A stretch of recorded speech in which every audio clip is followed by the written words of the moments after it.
Alright. Yeah, okay. Best of 7, by the way.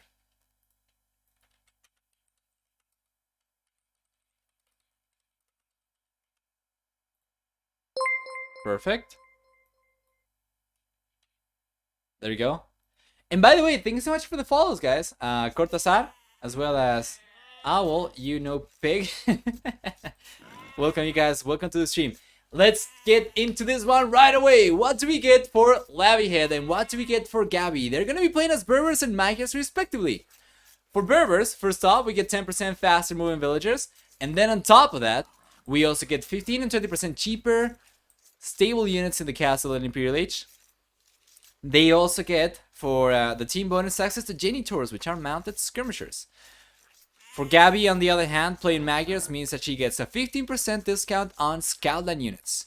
She also gets free Forging Line upgrades, so Forging Iron Cast and Blast Furnace, those are for free for her. And then on top of that, we also get villagers that can kill walls with 1 strike, and for the team bonus, 2 extra line of sight on foot archer units. For the map generation, we take a look at Lavihead first. And let me do this real quick. There we go. For Lavihead, we will get the main goal forward.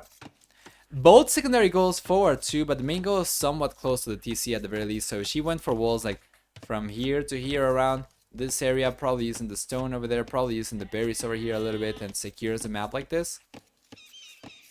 Yeah, something like this. She should be able to secure this gold. Should be able to secure this main stone she's got on the back. But the secondary stone she cannot take from. Secondary gold she cannot take from. None of these. And she will be securing a back wood line over here and another back wood line over here as well. Now, she could potentially also go for something like this instead. Right?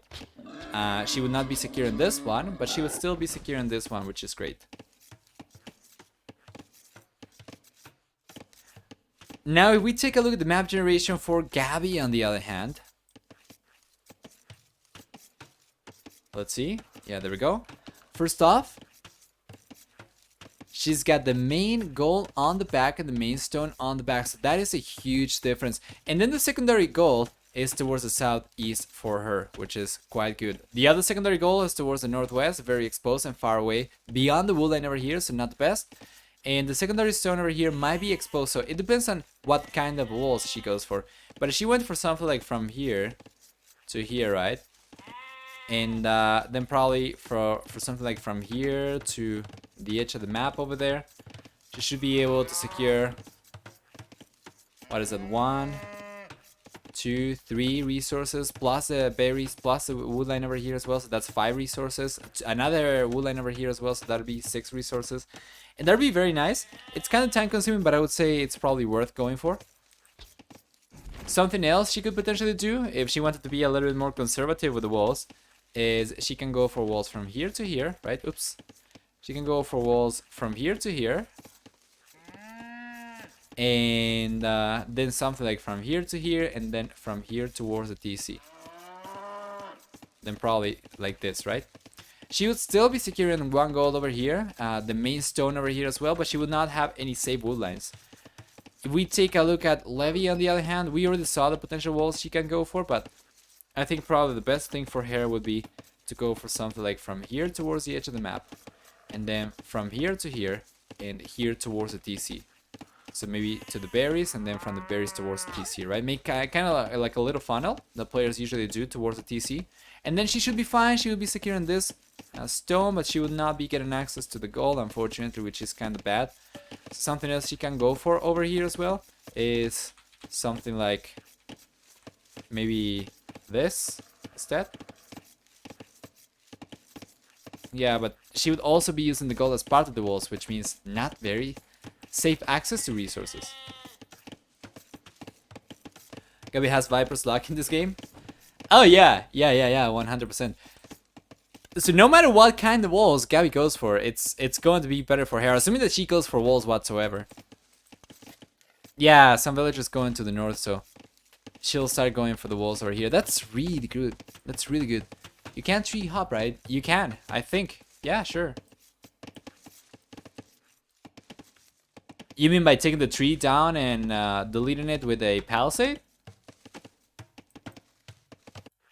If that's what you're talking about?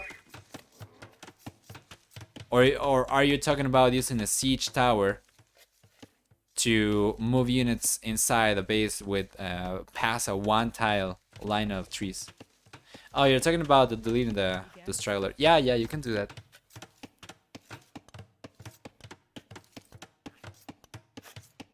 Yeah, makes sense. Village will be here for Gabi very soon. Levy, on the other hand, is going up a little bit later.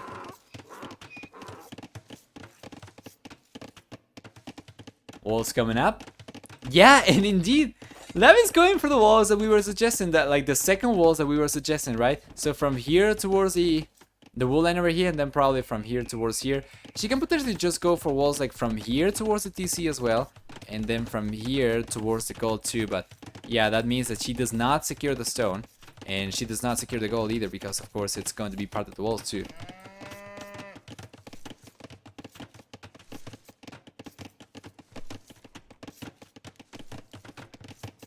Yeah, she's gonna end up going for that instead.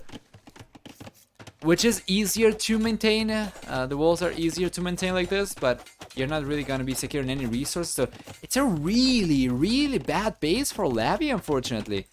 Gabi, on the other hand, well, going for the archer ranges already, or the first archer range. Not going for walls whatsoever. She will just keep on putting the pressure to make sure that she's the only one dictating the pace of this game.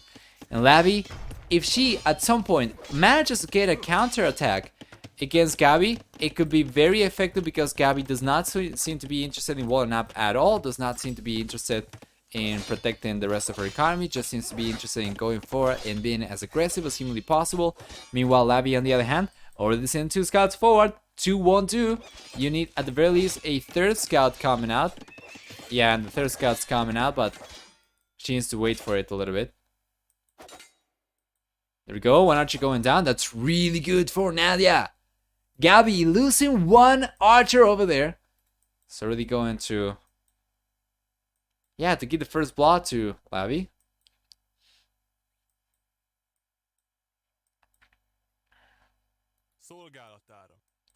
Let's see what we get.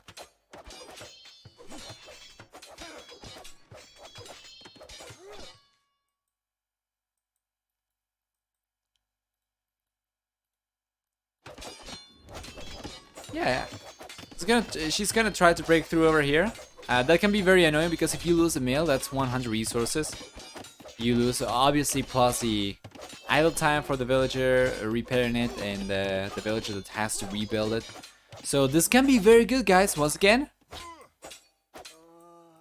Gabi is very much open still. One thing that she did do, and that I can see just with the minimap alone, is going for the quick walls already. So the lumberjacks are completely safe over here. The gold mines are completely safe. And she only spends as many resources as necessary to protect the economy she's got. It's not going for any expensive walls. Micromanatara's start is good to surprise your opponent. Too bad it's not doing any damage. Yeah, for sure. You're expecting them to go for scouts instead. But let's see. Only 1 scout left for Levy, though. It is not particularly good.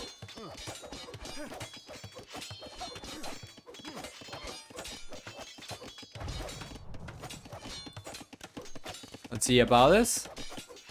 Okay, she might be able to take a villager down. Yeah, cannot really do it. There's a spearman coming forward, so she can defend the Minotaurs against scouts, but as we have already skirmishers, archers already out for Levy, it doesn't seem like this army is going to do too much. So we see a tower coming up for Gabi instead. Where is the villager? She's sending 4 villagers forward, so she's just trying to crack Levy open. And the moment she does that, then she'll be able to start doing some decent damage. But so far, Levy has defended incredibly strong. She's got 3 extra villagers right now to work with. And we don't even have wheelbarrow for Gabi, who, by the way, does not have Dalbidax, does not have horse collar either. 3 Minotaurs.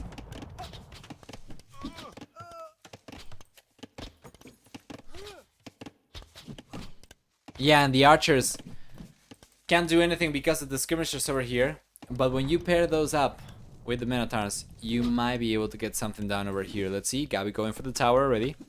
And this tower, by the way, there's a counter tower coming up, but I don't think they are in range of within range of each other. So there's 1, 2, 3, 4, 5, 6, 7, 8 range until here. With fletching, yeah, you can target the towers, the other tower, but you cannot target villagers repairing the towers from behind.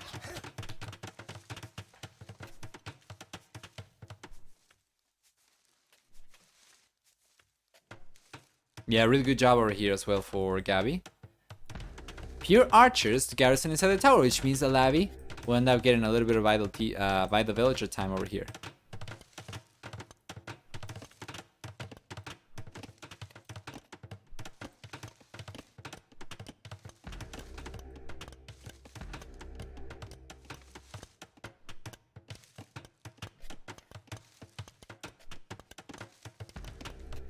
There we go. Yeah. As long as they have villagers repairing the towers from behind, even with fletching, you would not have enough range to target the villagers. So it seems like the towers are going to stay up for the time being. Although, to be honest though, I was taking a lot of damage over here, losing a lot of HP really fast. With all those skirmishers she's got over here though, she should be able to defend just fine against the archers, which means that the villagers protecting the tower are going to stay safe for the time being. It's just a lot of vital villager time though for Lavi, with all the villagers garrison. Even though she is 1 village ahead. Yeah, having 4 villagers idle inside the tower is not the best position. Gabi, by the way, taking a beautiful trade over there, taking all 3 skirmishers down. It's gonna be up against 4 skirms left. She's got 2 skirms herself.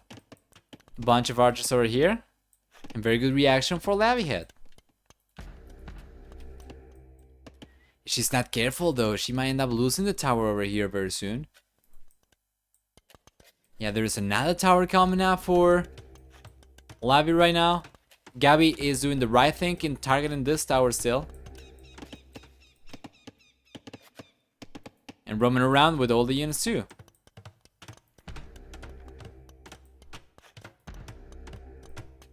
Yeah, ball players gotta be really careful.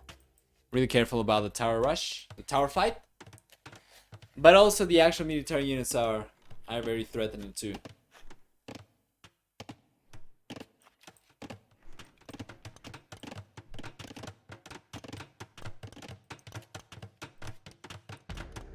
There you go. Wheelbarrow on the way for Lavi. Good stuff.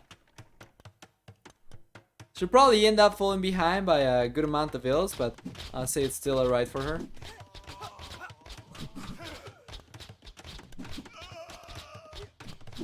Yeah, meanwhile over here, Lavi's just taking a fantastic engagement too. Managed to get a bunch of archers down. They end up taking like, what, 2 losses over there? 3 tops? And now fighting against the tower, or underneath the tower is probably not the best, but Lavi's bringing all the villagers here to take the tower down, to push Gabi away. And take a look at that. Won't you notice?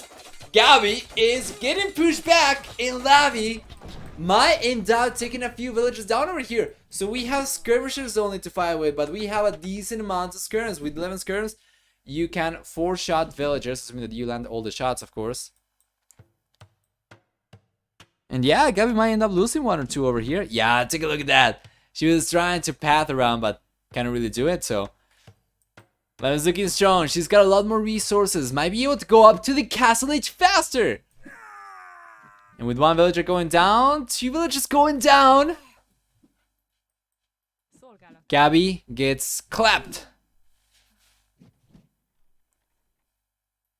Same villager count right now for both players though. So it was not the best. Especially considering that Lavi head already has wheelbarrow and she's going for another villager. Yeah, what's going on with Lavi? How come she's falling behind so bad when she does not have... Okay, so the Eco KD over here is 3-2 in favor of Lavi. So she has killed more villagers. Right? Lavi has killed more villagers. Oh, I'm stupid. I was talking about the opposite player. Yeah, so wheelbarrow plus the villager lead. Yeah, it's okay. But let's see. Castle Age coming out for Gabi. And Gabi, on the other hand, is getting close. It's going up to the Castle Age as well, only 40 seconds later.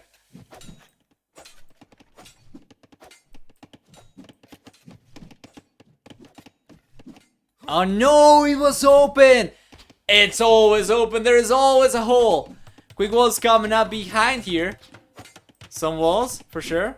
Some houses, but I'm kind of wondering if Gabi has installed a mod to remove the weeds. Because you could potentially be forgiven to think that that's a tree, because there are small trees like that, although this map seems to have only pines. Anyway.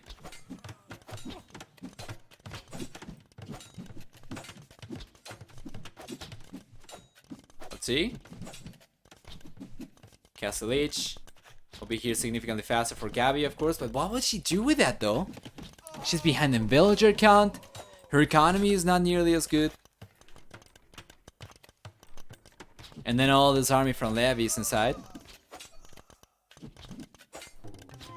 Yeah, the house is up for the time being, but honestly, the skirmishers can't take the house foundation down. Honestly, the skirmishers can't just dive in. And she's going for the dive. She's going for the dive. All the archers will go down. Gabi all of a sudden is gonna be left on almost no military. She's going for the crossman upgrade right now, but the skirmishers are coming in. In about 20 seconds, they'll be getting upgraded to elite skirmisher. That can very well be the end of this game. Let's see. We need the knight though. With the knight, you take this down for sure. And we see 2 knights actually coming out for Gabi. So there's a small time window that Lavi's got to do some damage right now. And she's not going for the elite skirmisher upgrade. Yeah, she's got only skirmishers over here. Gonna try to take some villagers down, but cannot do it. They're very inaccurate. And yeah, the villagers walk away. They'll stay alive. So now let's take a look at what we get for the game after this. Oh, Cross was coming in from Gabi though on the left hand side. Sneaking these in. I was kind of wondering where the archers were, because she had a good amount of those, but they were not back home.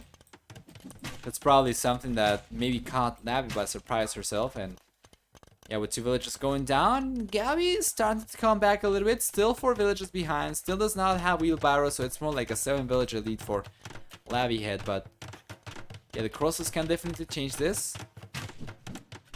There you go. Villager going down. Another villager going down. The tower gets denied for the time being.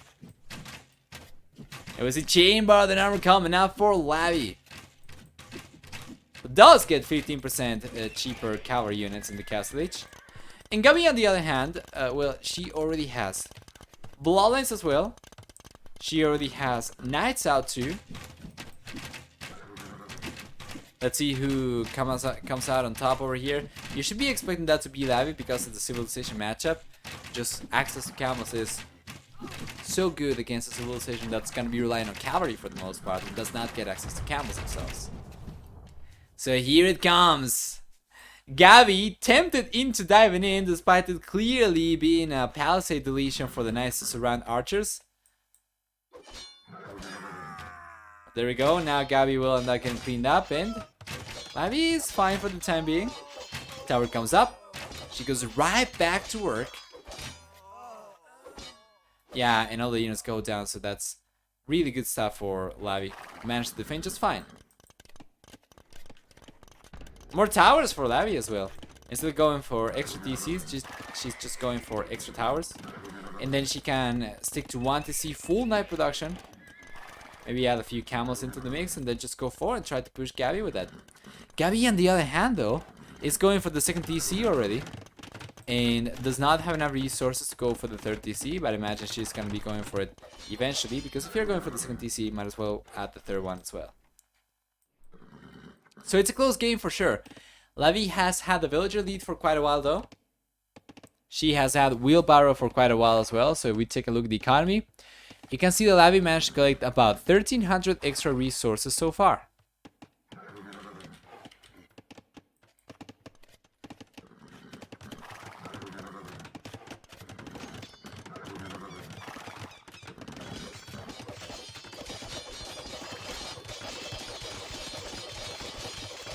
trying to break through over here. That's a threatening amount of units from Lavi.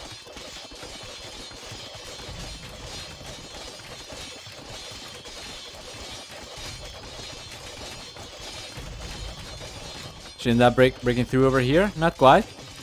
No holes over here for Gabi at all, which is great.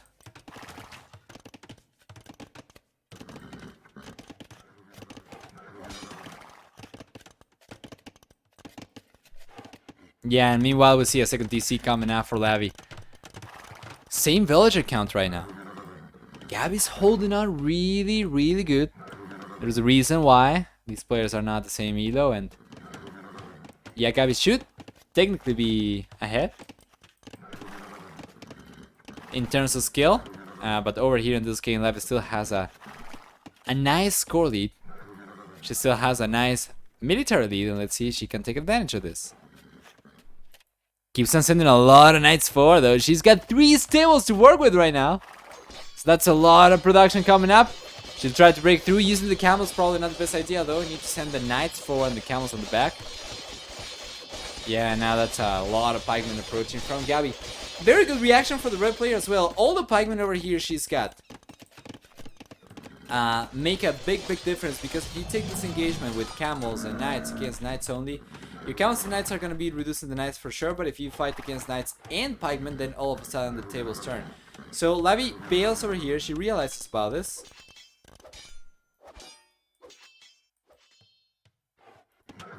And she tries to attack from a different angle, and take a look at the huge army she's got. With one big pile of units in the south, her army was looking threatening already, but then there's another big pile of units in the north. Gabi's gotta be careful over here, because she might end up over chopping over here.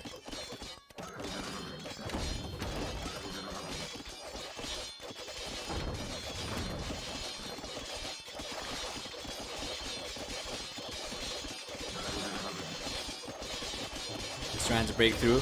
At the very least, one of the barracks will go down, and let me see if Gabi's got another one. She's got another barracks. She does.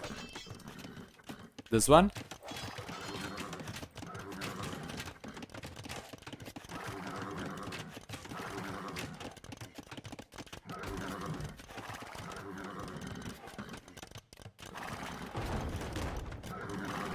Yeah, overall, still a very good spot for Lavi though. That nice military boost she's got gives her a little bit of a better score right now.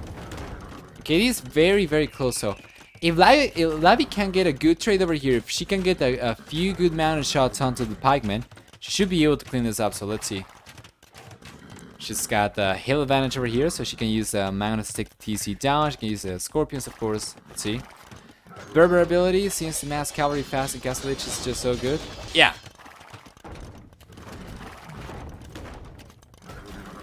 There we go, more cavalry coming out as well. 5 knights queued up. Right now, Lavi's bottleneck is going to be the amount of buildings she's got as opposed to resources. So there we go. Big engagement coming out. The knights are approaching the manors in hopes to take those down without taking too many losses in order to save the TC, but it seems impossible the amount of units we have over here for Lavi head. A cast is coming up for Gabi though, putting Lavi in kind of an awkward spot. Now the pikemen start going down. The knights start coming in over here. They're going to be trying to take all the siege weapons down, but then we have all the camels over here from Lavi trying to push against those, and now a big mountain shot coming in over here. Not quite coming out from Lavi. Instead, she was going to try to deny the castle instead, and it seems like should be going in favor of Lavi head just by the sheer amount of knights we have over here. 28 versus only 14 pikemen, and that might end up being it. It's just not enough units for Gabi. That's a lot of army still for Lavi head, but Gabi does a good job holding on. And the engagement over there would have gone still in favor of Lavi, but she would have been left in a very small amount of units. So Gabi holds on. She manages to get the castle up for the time being. Lavi cannot quite seal this game. And with the castle up already, it's gonna be hard for her to keep on pushing from the hill. Instead, she's gonna have to push from the left-hand side where the castle won't have enough range to target the mangonels. Extra TC is coming out for Lavi here, the 4th TC already laid out. And then we see the third DC coming out for Gabi. Villager count better for Lavihead. Military count much better for Lavihead. I would very much prefer for her to go for a few monks, and she's going for some already, and try to reset the HP of these units for sure.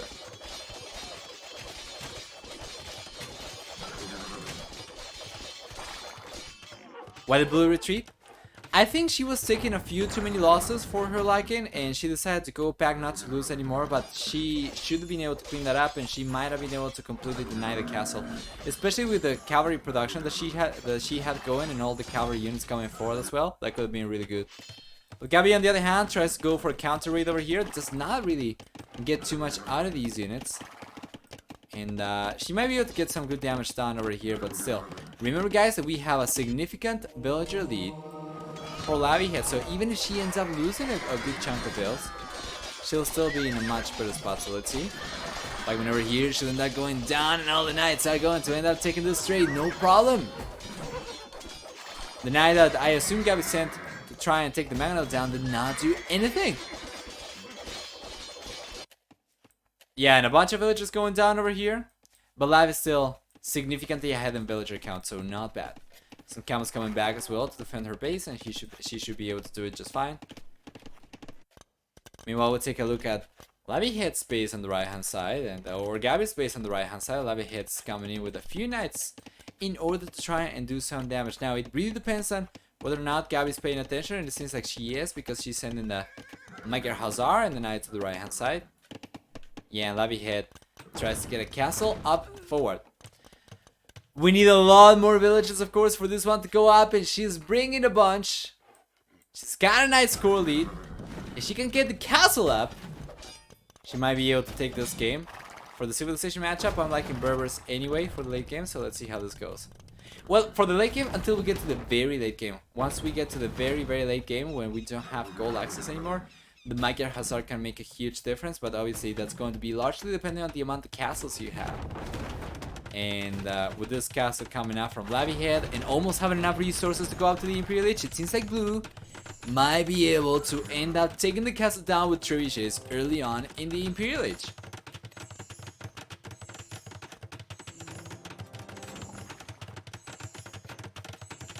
Does Gabi have a good wood position?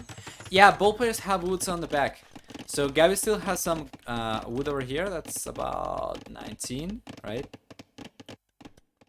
And then over here, we have a bunch of wood for Lavihead. Yeah, like only here we have about 24,000, 25,000 resources.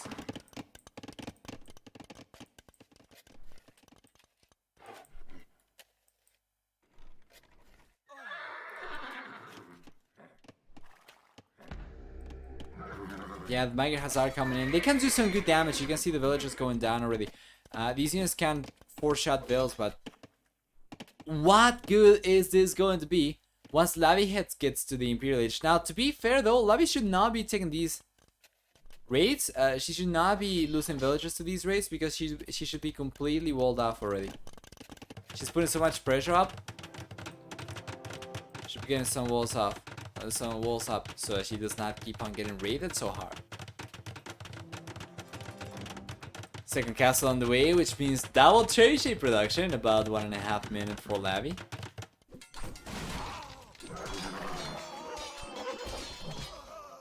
And yeah, with the mana still up, she can definitely keep on doing even more damage.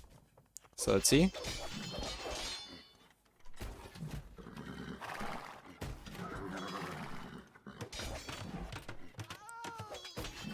The gate coming up, but while in foundation state does not really have a whole lot of HP. Unfortunately, he cannot really take it down at this point.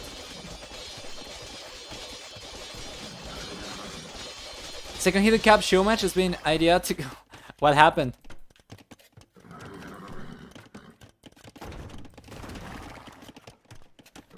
Yes, putting some pressure over here for sure.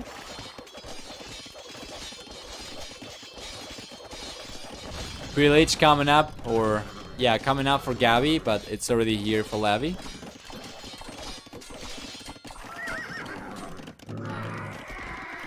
Yeah, it is right now, Napoleon. I cast the first one. It was 2, but I cast the first one only because I wanted to jump into Queen's Clash Grand Finals. Semi-finals and Grand Finals. Another engagement coming up over here. Yeah, Gabi ends up pushing Lavihead away, but once Lavihead gets Cavalier, once she gets heavy camels, maybe even just camel archers, it's going to be so hard on the pikemen.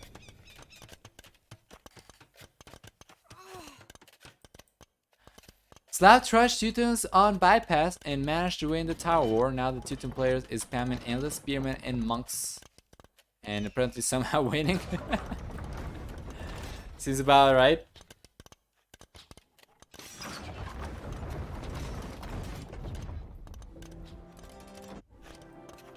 The castle will most likely go down, which is really bad news for Gabi rather, because it's the only castle that she's got, and without it, she can't really go for trebuchets. And obviously Magyars not going to have a whole lot of options besides that. Yeah, Imperial Lich is here, and the castle will go down with the 3rd trebuchet deploying here. Lavi should end up the 4th trebuchet deploying even.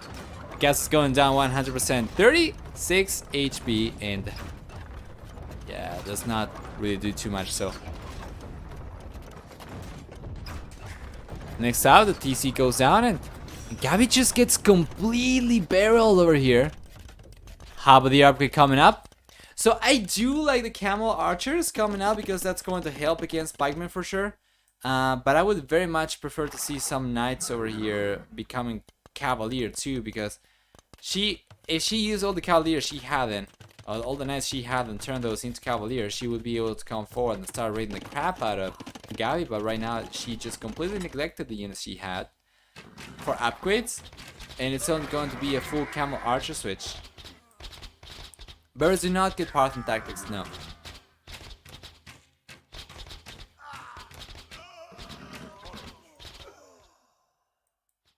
Yeah, and the camel archers are doing a really good job. We already have ballistics too for Lavi.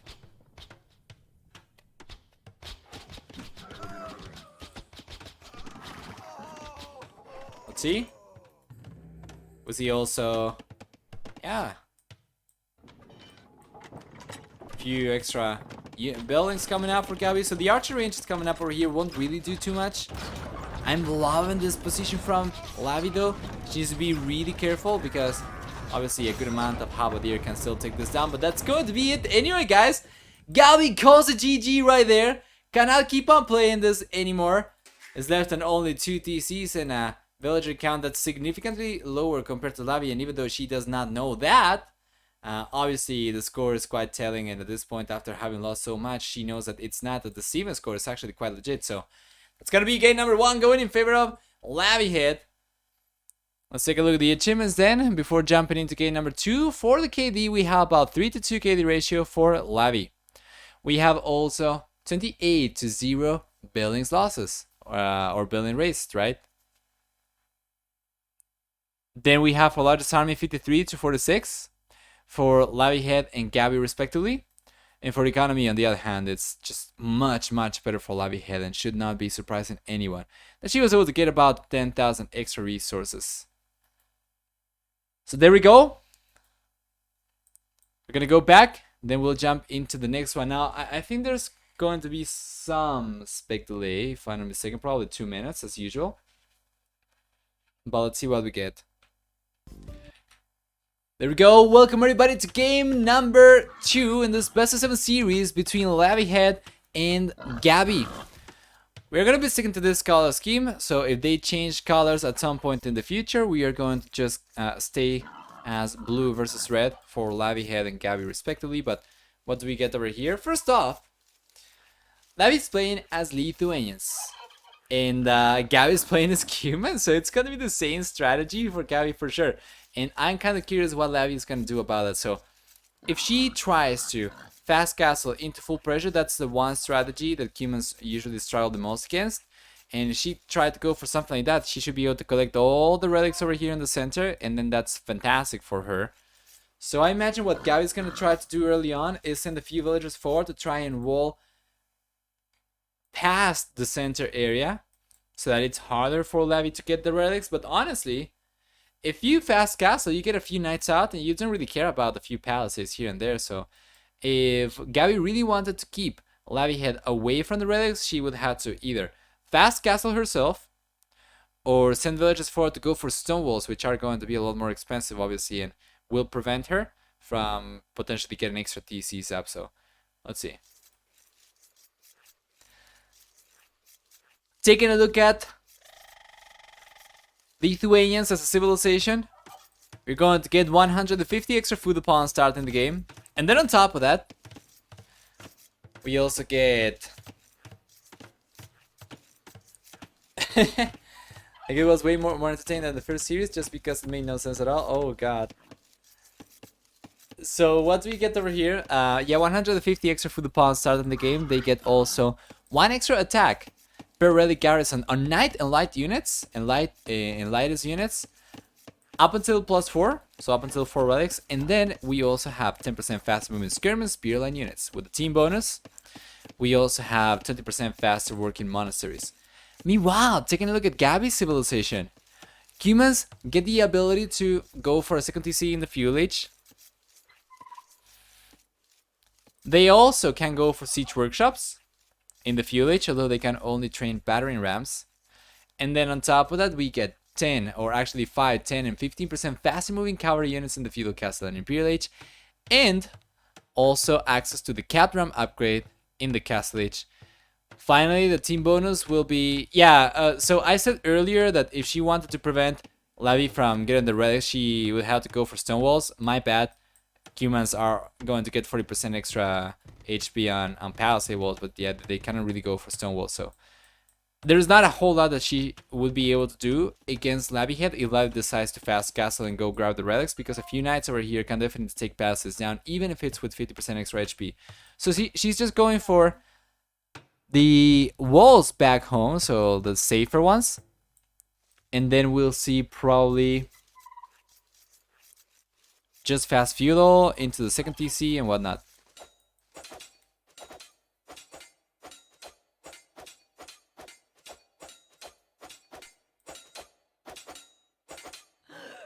Nice. Miguel lost and he was sure he was playing Runestock. In fact, it was Virginia. Well, I guess I'm not going to cast it anymore now. But yeah, I was probably not going to do it anyway.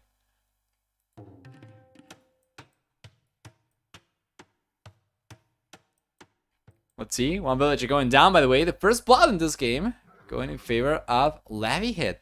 Seems to be getting such a fantastic performance today against Gabi. For sure.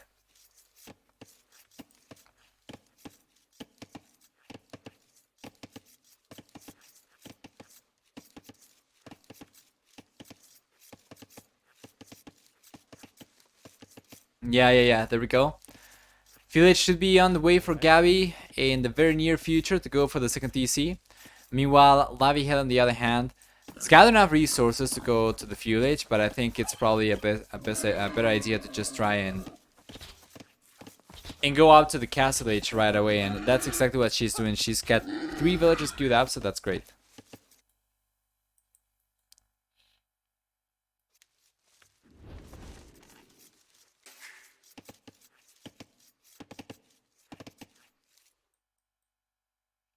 Okay, a little bit of a pause over here, by the looks of it.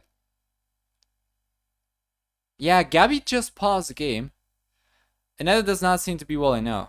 Instead, Gabi is trying to send a few villagers forward to wall. So there's a little bit of a pause over here. Now, I am not really liking Gabi's position over here, because I think if Lavi plays her cards right, she should definitely be able to take this game. Basically, what I expect Lavi Head to do is go forward. As soon as she gets to the Castle Age, probably go for a stable, right? Stable, a barrack, blacksmith rather, and then go forward, take the palisades down, and start collecting relics with 1 monk. Meanwhile, she needs to keep on pushing with siege and cavalry. Once she gets 4 relics, those knights will be so strong. If she can collect a little bit of stone as well, that'd be even better, because she can go for a castle drop eventually. If she can break through and gets enough resources to go for a castle wall, for a castle drop, sorry, I imagine the second TC from Gabi will be coming up over here. So this would be a good area to try and drop the castle. And obviously the berries will be long gone by that point, but yeah, I could potentially go for the castle on the right instead to try and protect the stone. But I would say it's probably much better to go for the gold instead. Yeah, for sure. So there is a little bit of a pause. Let me see if there's any information in the Discord server about this. And let's reconnect this real quick to make sure we don't get any performance issues. And welcome everybody to game number 2 once again. After the restore. Yeah, perfect. We have village coming up for Gabi. On 23 villagers though, that is... Well, she lost a villager. So it's about the time it'll take for you to go up on 24 villagers, but... It doesn't seem like it might be a straight double TC full boom over here. She's got a 4 villagers, so she realistically has only 22 villagers to work with. And I think that's probably not enough for fast castling, especially since she's not taking gold at all. She's just going to go for the second TC instead. And this is really good news for Lavi here because she's got a very good fighting chance. For sure.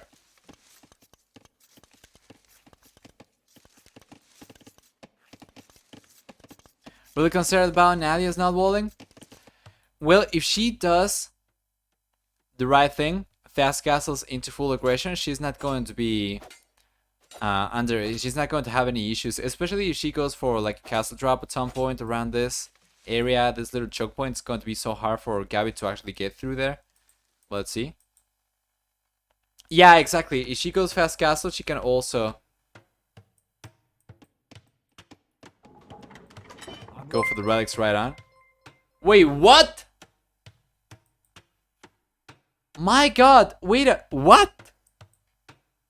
Dude, Iron Chef, thank you so much for the resale, man, but did you resell like a week ago? Oh my god, the time goes by so freaking fast. It's 12 months already. 13 months even. I'm just completely wrong, but 13 months. I could have sworn that you resubscribed like 1 week ago or 2 weeks ago. I'm just completely lost. I'm sorry, guys.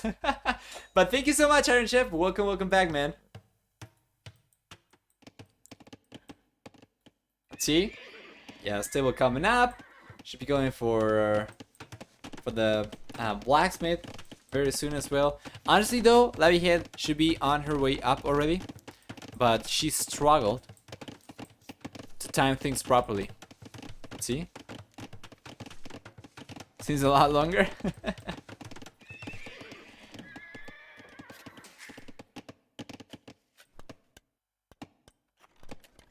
Yeah, so of course Gabi's taking stone right now. She's gonna be thinking of going for a castle to protect herself with keep checks, but Lavihead should be in a much better spot over here.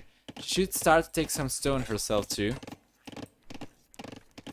And yeah, she's got to think of going forward and try to go for a monastery. Try to go when she gets to the castle age, of course, and try to start taking some of the relics already right away.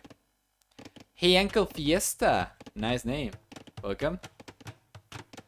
Would love. Let's see how this goes. And thank you so much for the follow. Appreciate it. We see a tower coming out for Gabi.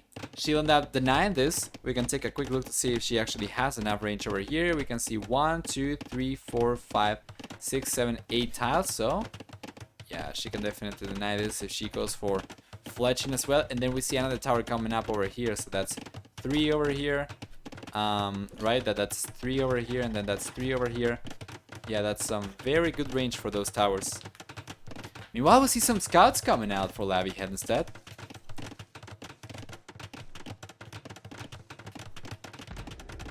Yeah, this is some good pressure, but if Lavihead can hold on over here, she can push back in the castle edge. I think she should be still in a good spot. But this is some good pressure from Gabi, making it a little bit harder for the monks to go for and start collecting the relics. So There we go. Castle Age is here for Lavi Head. We'll see some knights being queued up right away. Not just yet. Struggling for resources. Instead, we'll see Scale Bard Armor coming up. She's got Spearmen. She's got Scouts over here. And then we have some gold on the back. By the way, we didn't really take a look at the map generation too much, because usually in this map, you don't really get aggro this hard. But we can take a look real quick and we can see that we have a main goal on the back for Lavi. She's got another goal over here in the north. And then the stones are kind of far away. We have one on the right hand side, one on the left hand side. With these towers, Gabi's denying one of these stones, but the other one's still going to be up for grabbing. I've got a few knights coming out already. One's already out, the other one's on the way.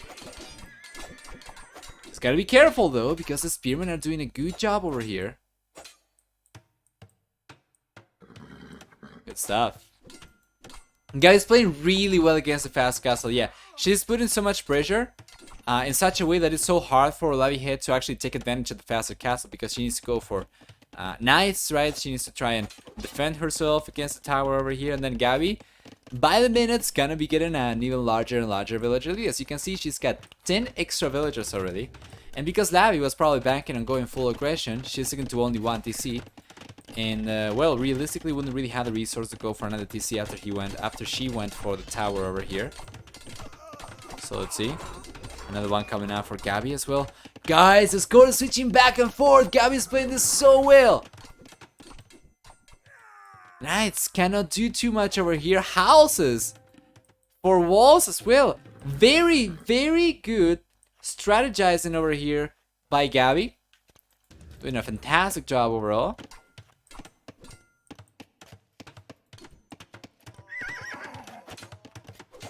And let's see.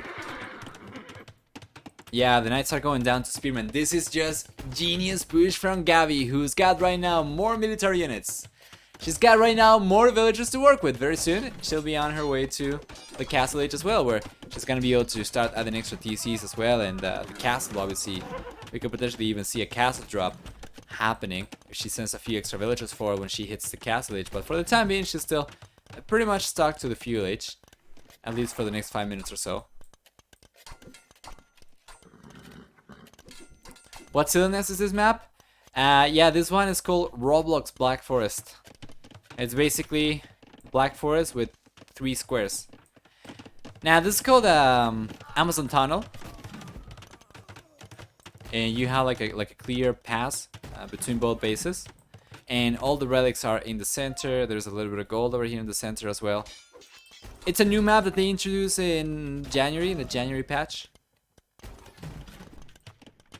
For team games, it's actually really interesting.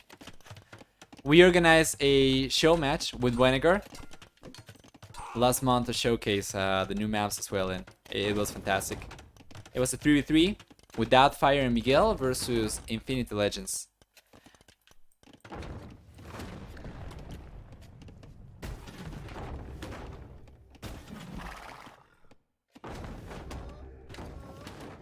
Lowlands coming up now for Lavi Head.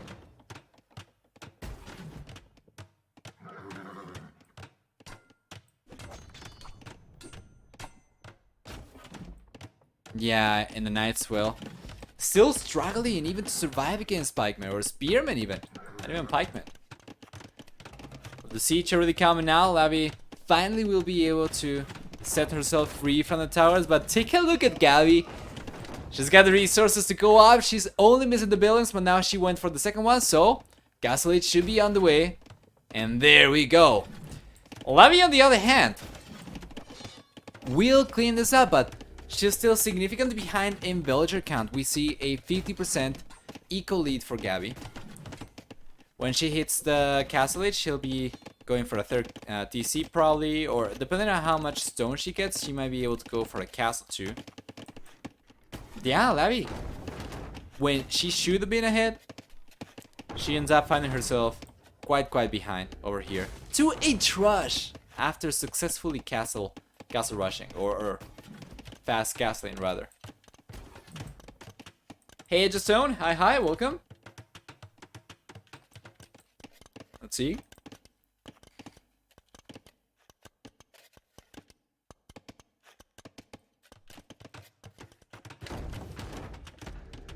Nice. Monastery on the way, so finally Lavi will start trying to collect the relics, but she's gotta be careful. We see stables coming up over here. Although she managed to break through, we see a few knights coming in over here. She'll try to break through once again, but Gabi's paying attention over here and she's doing a real good job.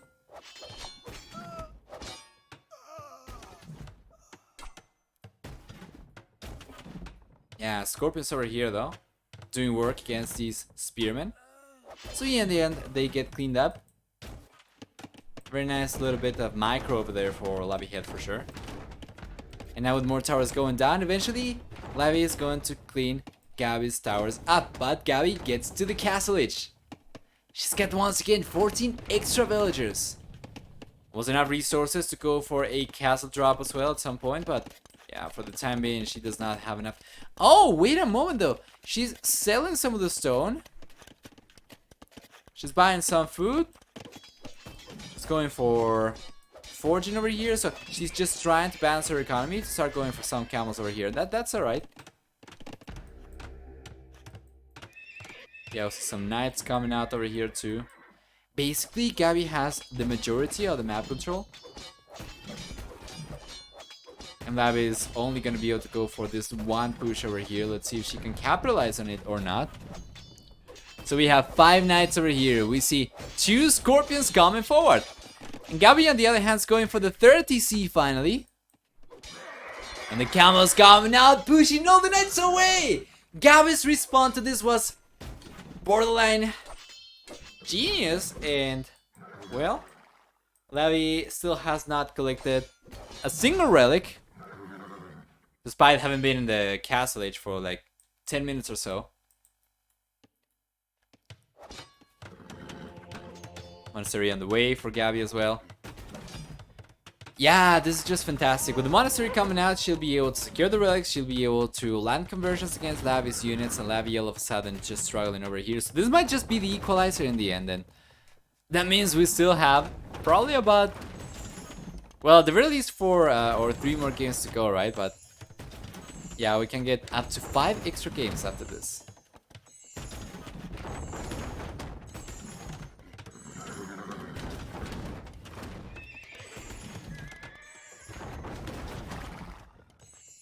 There we go. Just as a general advice, if you want to get information about any specific player, you can do !elo and their username, and you're gonna be getting their flag as well.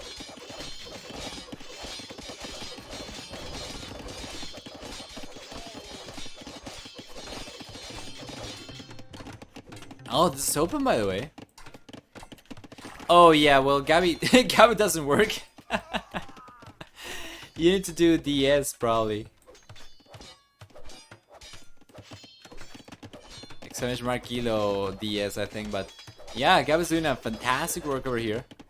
So many villagers going down. There's only 5 garrisoning capacity in this tower, and it's obviously not going to suffice. This is the grand finals indeed. Yes, it's a best of 7 series, and it was open over there. Of course it was open. There was a 1 tile gap over here. And not only is Lavi significantly behind the villager count, but she keeps on getting further and further behind. As Gabi on the other hand does such a good amount of damage over here. Might end up cleaning out the pikemen over here actually, and might end up taking all the villagers down as well. Yeah, there's more villagers over here, but they're kind of safe, I think. Yeah, because the tree over there. Let's take a look at this.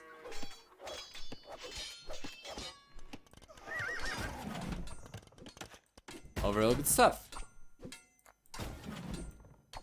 There you go. Thanks so much for the follow as well, Sir Jaffa Cake. Appreciate it and welcome to the channel. That's Austria. Yeah. Hey, baby shoes. Long time no see as well. Welcome back. Baila Russia, like Baila maybe. Kind of like, and I think yeah, she's living in Austria right now. They were talking about her some time ago in the chat for sure. Chimbarden armor coming out for Lavi Head. Good amount of knights over here to work with. Good amount of pikemen as well. 12 pikemen, 7 knights. Not all the pikemen will be here though, so Gabi is alright for the time being. Yeah, so to go for a few monks over here for sure. But take a look at the villager count. It's so much higher. It's over twice as high. Gabi's economy is incredible, and very soon she'll be able to go up to the Imperial Age as well. And yeah, we're gonna get Cavalier. We're gonna get Paladin. What will Gabi do against that? Not much, I would say. Yeah, especially if Gabi can secure all the relics as well. The longer the game goes, the better it's going to be for her.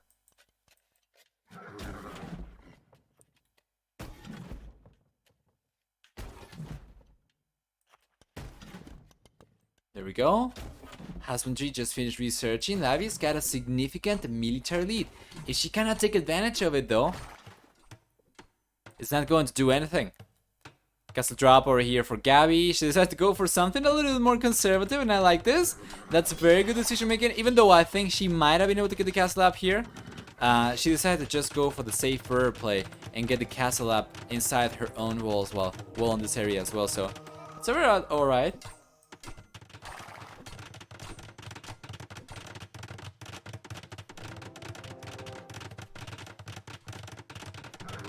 There you go. She grabbed the relic. She's got one relic, and now she might be able to collect a few more as she's got control of this area in the map once again, which is great. Conversion's coming up, and Gabi's not deleting these knights, but the knights are not getting converted anyway. And both knights take the monks down without losing a single unit to the conversion. Gabi got the best RNG she could possibly have gotten over there. Levy head's gonna be left on 2 monks still. Let's see if she can land the conversions or not. That is really bad though. Yeah, and the monk starts converting a little bit too late, so very bad for the blue player. But in the end, still ahead in military count by quite a bit. 7th villager lead. What happened? I just got here. Basically, Levy tried to fast castle, and she managed to get away with it, but Gabi started putting a lot of pressure with towers, and even though Levy fast castle, she couldn't push against Gabi, and Gabi got a significant lead with the 2nd TC, and she was able to go up to the castle age at the 3rd TC as well, and only now Levy is adding the 3rd TC. The 2nd TC came up recently as well, so it's just a lot more TC working time for Gabi basically.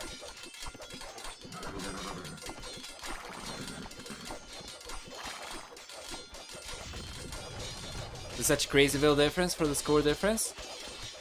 Yeah, for sure. But villagers is not something that inflates your score too much. It's usually military and KD.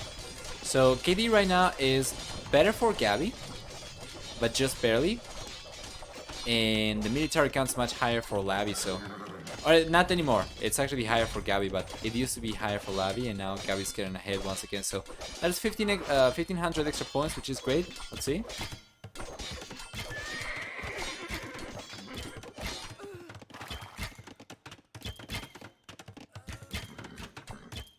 Chainmail armor on the way for Lavi head, so that she can go for more for stronger pikemen. But we have an incredible amount of pikemen over here from Gabi, and she's going for halberdier upgrade as well. So it's kind of awkward, not gonna lie. Lavi is not in the best spot right now, and yeah, this should be GG. I think this should be GG. We see the Kipchaks coming out, the halberdier coming out, the bunch of villagers going for it from Gabi to try and drop a castle somewhere. Where can she drop it? There's multiple good spots over here. She could potentially go for the castle around here to deny this gold, to deny this stone as well, but she goes for the castle over here as well instead. So she denies this gold, this stone rather, and that's going to be GG, guys. So Gabi takes game number 2, equalizes the series. And now Lavi is going to have a few home maps to pick from. Let's see what we get. What was the first map? First map is Arabia.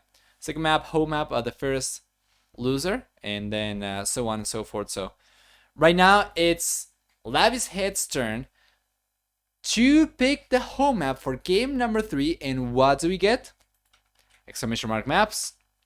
For Lavi we have Hellfort, we have African Clearing, and we have Cenotes.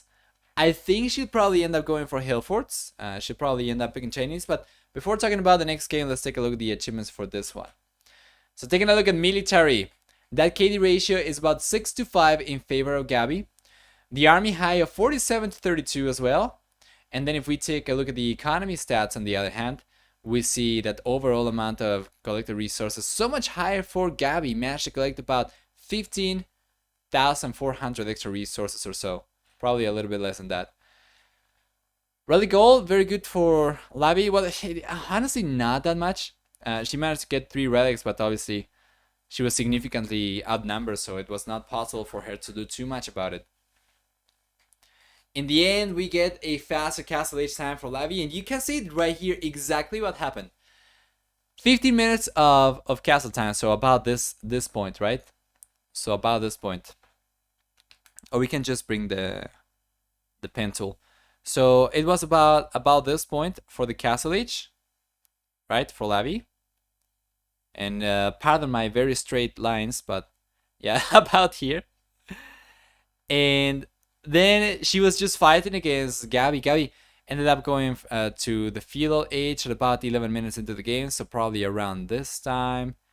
And yeah, just basically started getting a massive villager lead the longer the game went, because even though Lavi got away with the fast castle, she wasn't really able to do too much with it. She was just playing defensive, so it's unfortunate. Anyway, for society, we finally get the maximum villager count in this game for each player of 126 to 62 for Gabi and Lavi respectively. And yeah, let's go back and take a look at the rest of the stuff. There we go. And perfect. Welcome guys. Once again, this best of 7 series, game number 3 between Lavi and Gabi.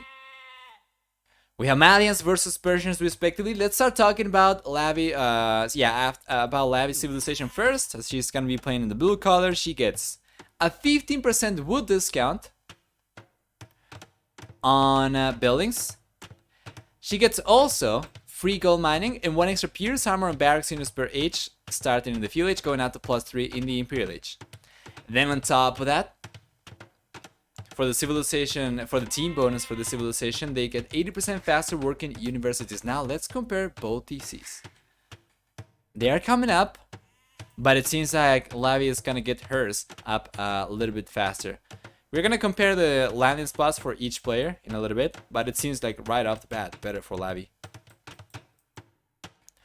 For Gabi, on the other hand, playing as Persians means that she gets, first off, 50 extra food and 50 extra wood upon starting the game. She gets also 10, 15, and 20% faster working rate on TCs in the feudal castle and imperial age, and they get twice the HP compared to other TCs. For the team bonus then, finally, she gets 2 bonus damage from knightly units against archer units.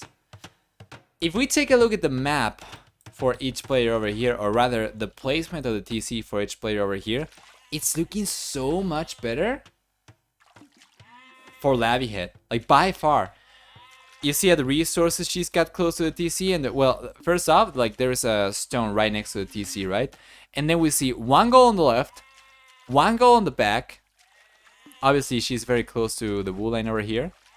And yeah, she's got like this pond accessible. She's got this pond accessible too. Potentially could try and take advantage of this pond too. But if we take a look at Gabi's base on the other hand, let's see what we get. Well, I guess she could potentially get access to this gold, but it's kind of forward, so it's not the best location for her. And then we have a stone over here, but it's kind of far away too. We have another stone over here, but it's really far away, and this gold really far away from the TC as well. So not the best location for the TC for Gabi, unfortunately. And not only that, but she finished building it so late.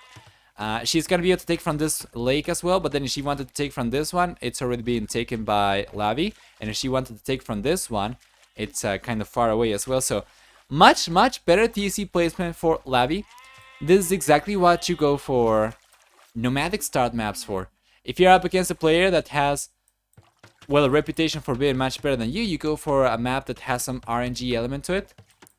Way more than the standard map generation, right? But something like a nomad start map where you can potentially end up with a base that it's like significantly better than your opponents. Let's see how this goes. Welcome back, Heavy Reynold. Look at those bones. That's where the moment they realize how close they are. They're kind of close, yeah. Not the closest that I have seen players on Noma, but it's actually quite good. Let's take a look at the scouting information for Gabi. Let's take a look at... So she doesn't know what TC is. She might know about the house. Yeah, she knows about the house. And let's take a look at Lavi Head on the other hand. She doesn't really know too much about Gabi, but she lost a goat or a sheep or something over here, most likely. What do they have? They have sheep. So she lost a sheep over here. She should know that there is something around this area. So I think they have a clear idea.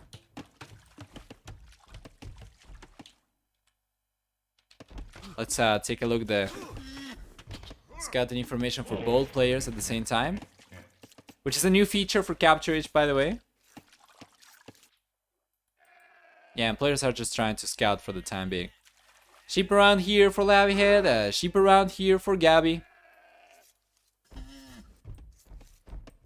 Yeah, no problem. Line of sight patch is too big for goats? Unless... Let me see. Oh, Eco KD. Wait, what? One villager went down for Lavihead already, so that might be the villager, right then? Where's the line of sight for the villager over here? 1, 2, 3, 4. Let's take a look at this. 1, 2, 3, 4. I'm really sure. Unless maybe the sheep was going through one spot and then she wanted to scout this area and it was the fog of war and it just like turned around as well. I think the villager she lost was probably to the rhino. Yeah, lost to the rhinos. Yeah, it makes sense. Otherwise, we would get the villager K or the kill over here for Gabi for sure. Well, in the end, it kind of checks out, right? Like, Lavi got the TC up a little bit faster, and in the end, she ended up losing a villager, so it's the same village account for both players, and both are going up at about the same time. Just a little bit later for Lavihead, but not significantly so. She fell over.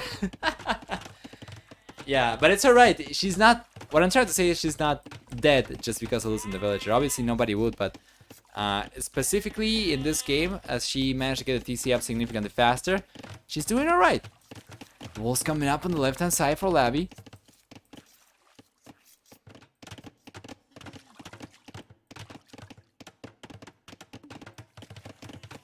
See? Yeah, Fuel H will be here a little bit earlier for the red player. And we already had the barracks up, so I imagine we'll see either an archer range or a stable. Considering that she's got no villagers on gold, should be a stable. Yeah, and the stable comes up. Lavihead, on the other hand, is not taking any gold either, so she'll end up going for the stable as well. And it's about the same time for both players. Honestly, it's not bad, and I think I'm probably liking Lavi's head position over here a little bit just because of the wood that she saves for each build that she goes for, which allows her to go for more farms a little bit cheaper. Or a little bit easier, which allows you to get a much stronger food economy, obviously, and that can easily snowball into different areas of the game, such as military production, right? Gabi, on the other hand, is going for double pickaxe right now, which Lavi already got. She needs to go for... It does not need to go for Horoscala just yet, nobody does, because they are taking food from Gaia. So yeah, for the time being, it's actually alright for both players. And obviously, until we start taking food from farms, willpower is going to be kind of not as important. But let's see over here. It should be going in favor of Lavi, I think. She's got the third spearman already out. For the time being, is one scout for each player. No scouts coming out for Gabi at all, though. Lavi, on the other hand, is going for 2 scouts already.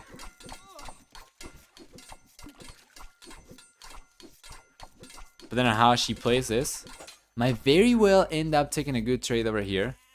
But she's got to be careful, because when she fights spear against spear, the villages we have from Gabi over here can make a big difference. Yeah, HP pool is looking better for Gabi anyway. Right? Yeah.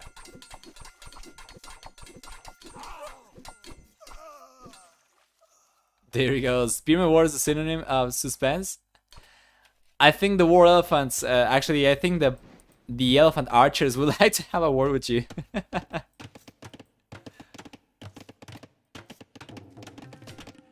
Yeah, nice quick walls over here for Gabi, for sure.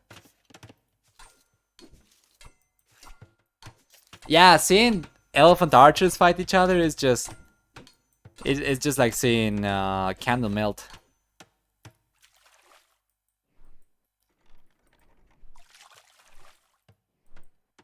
This can be very good for Lavi if she can find a good couple of villagers here. She's got the mobility, she's got the scouts for sure. So it's only a matter of outriding the spearmen. Potentially baiting them with these spearmen of her own. And now a villager could very well go down over there, let's see. But the spearmen from Gabi come out on top over there. Go to defend the villagers. And then all of a sudden, Lavi cannot really do too much with these scouts. She's got to be careful, but once again, she still has the potential. So if she can find a good opening around this area, she can definitely get a villager down or two.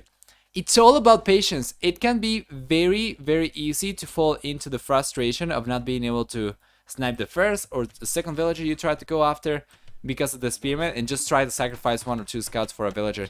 But in reality, with the mobility speed that you get, with the advantage that gives you, you should definitely be able to take 1 or 2 villagers without taking too much damage yourself. It's just a matter of taking the right choices or taking the right paths and making the right calls, of course. Not getting too desperate for the kills. Now let's see if she can do it. Yeah, take a look at here, for instance. That is very exposed and we don't really have a whole lot of spearmen over there at all.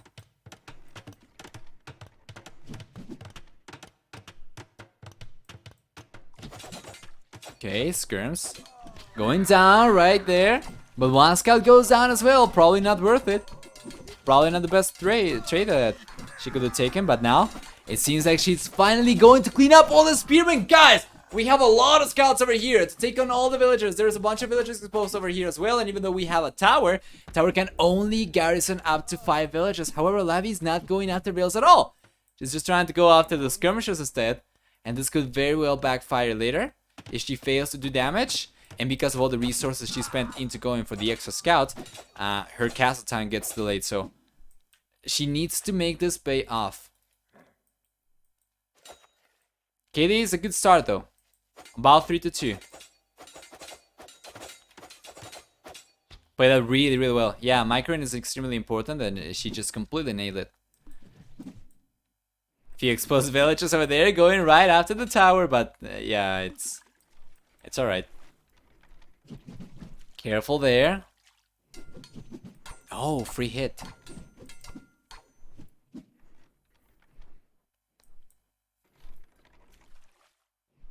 Yeah, and the tower provides some protection. If we take a look at the idle TC time, Gabi has had a lot more. So that already explains the 2 villager lead that Lavi Head has over Gabi. But then, depending on how things go in the next 5 minutes, because the huge army we have over here for Lavi, she might end up taking a few villagers down over here, and that's 1 villager going down for sure, 2 villagers going down, yes, 1 villager down for sure, and the second villager can potentially go down as well.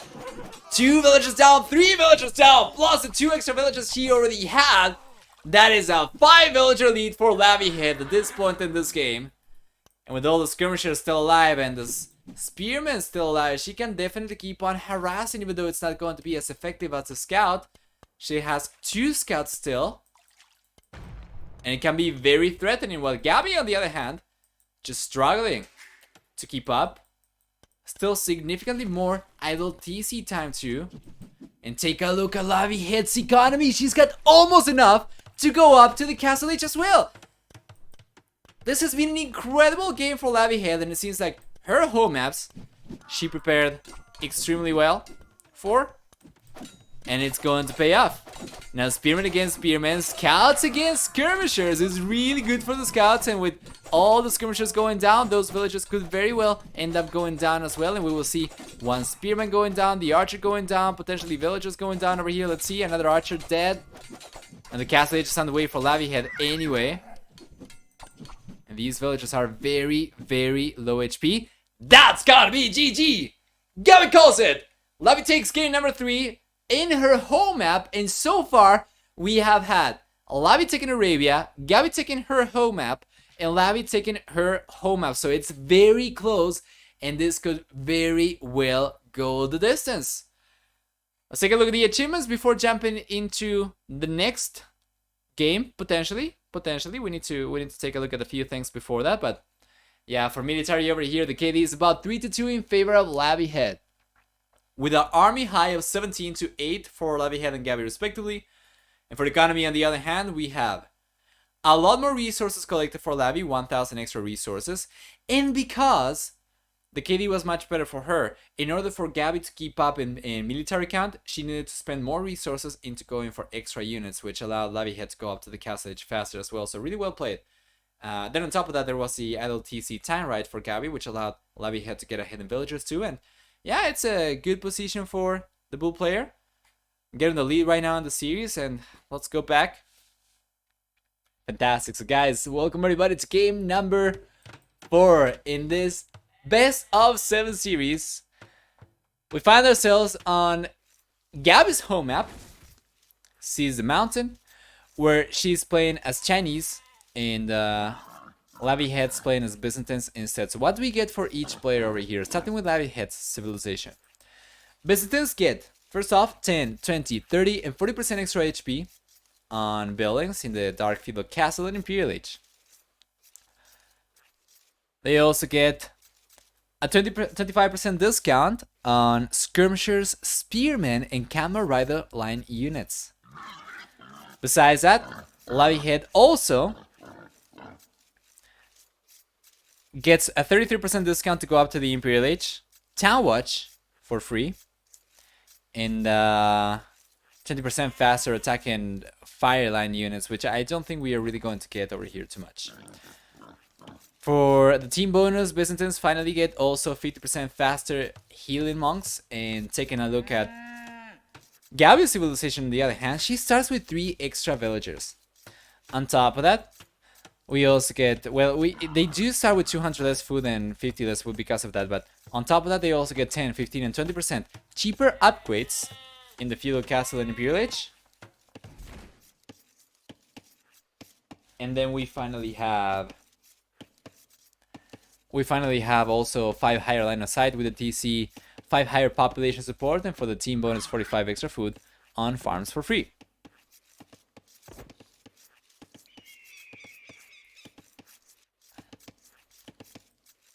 Gabi's struggling with the boar. Might be her turn to end up taking the loss over here to Gaia. Not quite. Villager's full HP. She's doing a really good job. Cow's going to rot away though, a little bit. Isn't this map migration? It's kind of like migration, except that you don't really have clear water. You have shallows. And it really depends on it.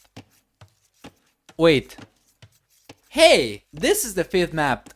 This is the 5th map. I did include this one in my YouTube video. This is the 5th map that I could not recall just a few minutes ago. Yeah. So it's kind of like migration, except that you have the shallows over here, so you can still walk on it, right? And it depends on the map generation that you get. Sometimes there's not going to be shallows, but instead it's ice. So you have like snowy terrain and ice on the water, which makes it different because with this type of terrain or the bogland type of terrain, you can still go for dogs and you can go for like the demo plays and whatnot, but that's not going to be the case so much over here. The mountain is the 5th map? Yeah. Oh man. I'm just never going to forget this. How do you even do that? You maybe if you're Godzilla. What can we see for strategies over here? Well, Lavi Head's gonna want to push for the late game most likely because of the cheaper trash. Chinese get better cavalry units though, so that there's that. How much gold do we have on this map? We could potentially take a look at the map generation, but because I think players are going to be by and large safe back home at the very beginning of the game, I don't think it matters too much. I think it mostly matters It mostly matters what we get over here in the center. And the center seems to be very evenly generated, by the way. Like, we take a look at here, for instance, at this area. We see 1 gold that's closer to Lavi head space, and then we see 1 gold that's closer to Gabi's base. You cannot see this, but there is a stone over here. And, well, obviously we have a stone over here. So as you can see, the map generation is extremely consistent. And this one then is going to be kind of neutral, right? So the one thing that I would say probably I like a lot better for Gabi is the little hole we have over here. So she can maybe go for a TC around there. There's a little relic over here as well that she can potentially secure at some point too. So yeah, this little hole, I think it favors Gabi a little bit, but just barely. Yeah, just barely. And I guess you could say the same over here for this little hole, right? Favoring Gabi potentially. So let's see.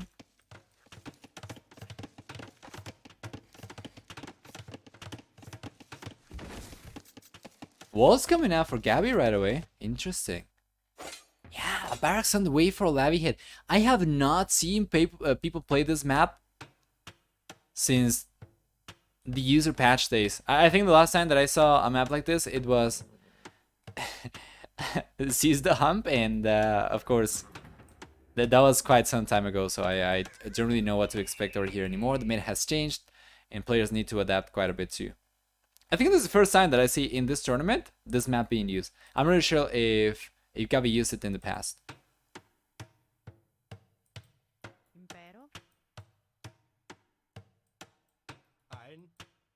There we go. Trying is the first step towards failure after all. Isn't it towards success? Well, I guess it's also a step towards failure, and failure is a step towards success. There we go. Village here for Gabi. Village will be here for a Lavi head as well. Alright.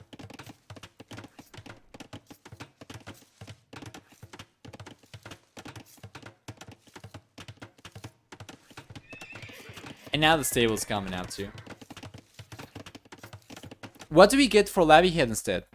She's got the barracks over here going for a few militias to try and put some pressure on Gabi. She's going for her own walls. I honestly think players should be able to get away with just some local walls around here. I imagine probably going for these walls is probably better against archers and whatnot, but I don't know if you should be expecting that on this map. Especially if you have a good scouting information of your enemy and you know that they're going for scouts. It's unlikely you're going to end up taking too much damage.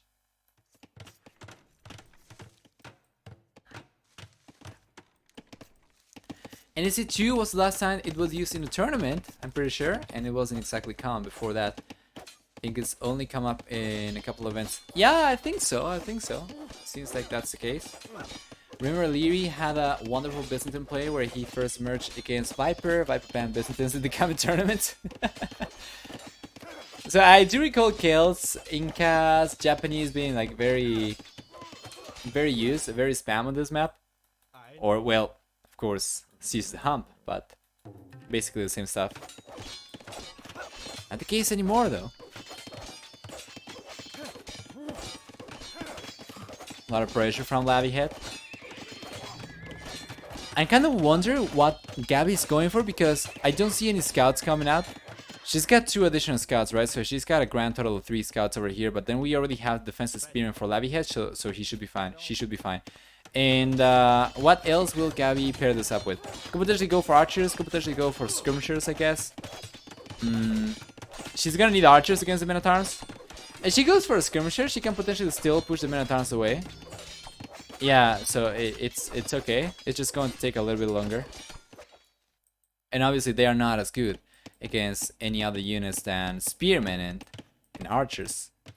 So more Minotaurs from Lavi head could potentially be an issue over here, but doesn't seem like she's gonna go for that instead. Very nice villager lead, by the way, for Gabi. You take a look at the idle TC time, and it's higher for the Byzantine player. Which is saying something because, of course, Chinese are the ones to start with less resources. So let's see how this goes.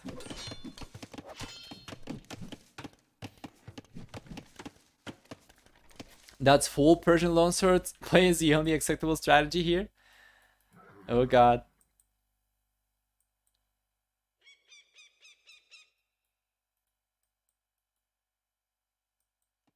For Scholar coming out for Gabi. Alright.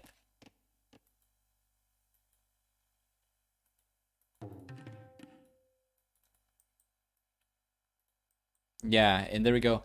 So it's going to be very uneventful until we get to the castle age. Now, who's going up faster?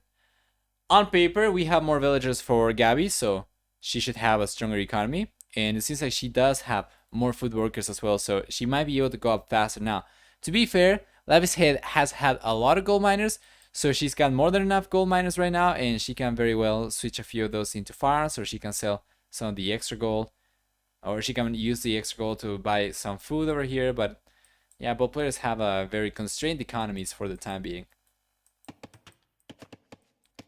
She's trying to attack again with the Minotaurs, but this is not overchopped just yet. I think she was probably expecting this to get overchopped.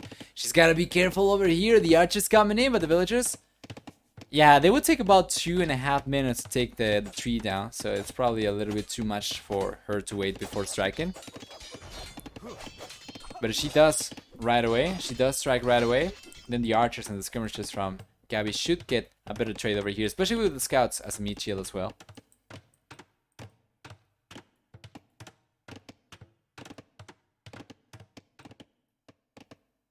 Let's take a look at the HP.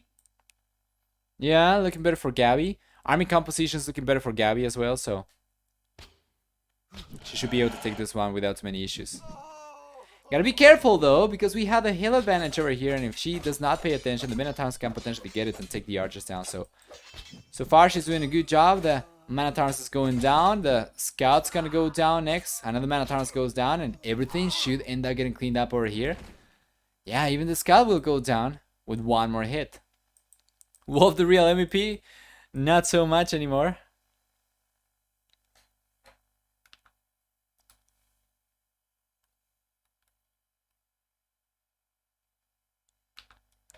No problem. Let's take a look at the actual engagement over here. Oh, very good reaction from Lavi. Taking a spearman down. In the end, ends up taking one of the scouts down.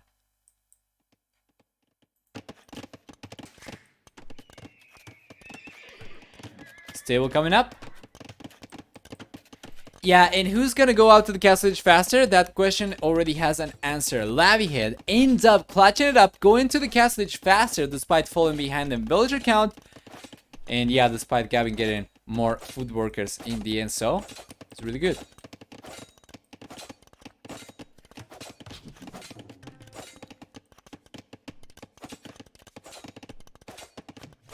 Lavi up first. Yeah, I was expecting Gabi to go up first. Now it's about a 1 minute lead for Lavi, which obviously means, yeah, which obviously means that she's gonna get access to crossbows faster. She's gonna get access to knights faster. Now Byzantine cavalry is not the best, obviously, but crossbows can make a big difference, and especially if you pair those up with some monks. Yeah, some mangonels probably against skirmishers too. It can be quite strong, or maybe a few pikes as well. Stable coming up, so she'll go for some knights. Mobility just too good to ignore. One thing she could do is just send the archers forward right away until she can go for the crossman upgrade, but that is kind of risky. I understand the decision to go for knights instead.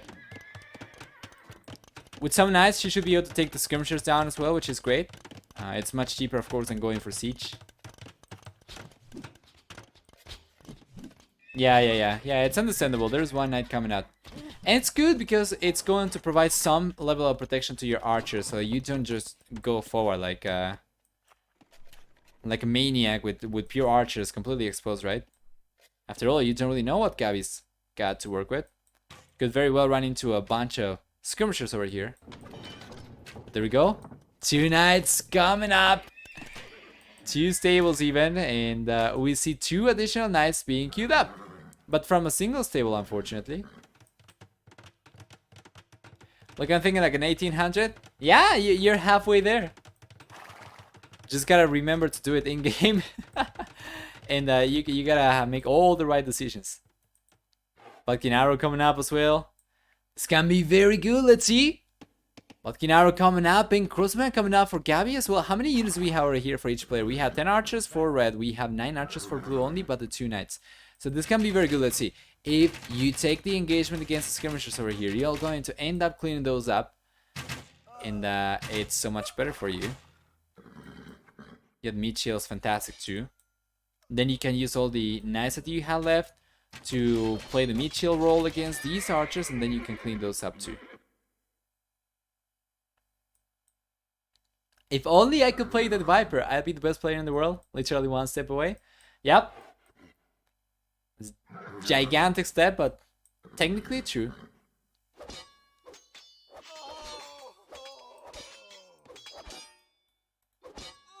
Yeah, all the skirmishes going down. This is a very, very good reaction for Lavihead in the end. I don't know if adding a few camels as well is good, because if we get some knights coming out from Gabi, then she's going to have some good melee to fight against that. And after all, she gets it for 25% less, so it doesn't really hurt at all. Kinda wonder what she does with these villagers though. She's got a lot of idle economy time, and I don't know if she's gonna be going for a TC, if she's gonna go for something else. Lumber camp, maybe?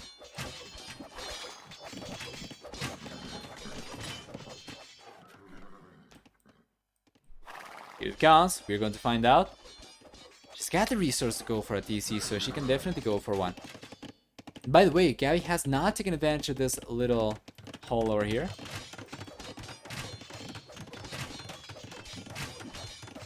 Things looks very tough for Lavi. I think so too. I think the window of opportunity she had to do damage with is probably passed a little bit.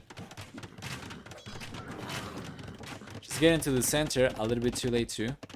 It's alright, like there's not a whole lot of map control over here for Gabi, but the only problem with this is that until she gets more villagers out from the TC, then it's going to take a long time, right?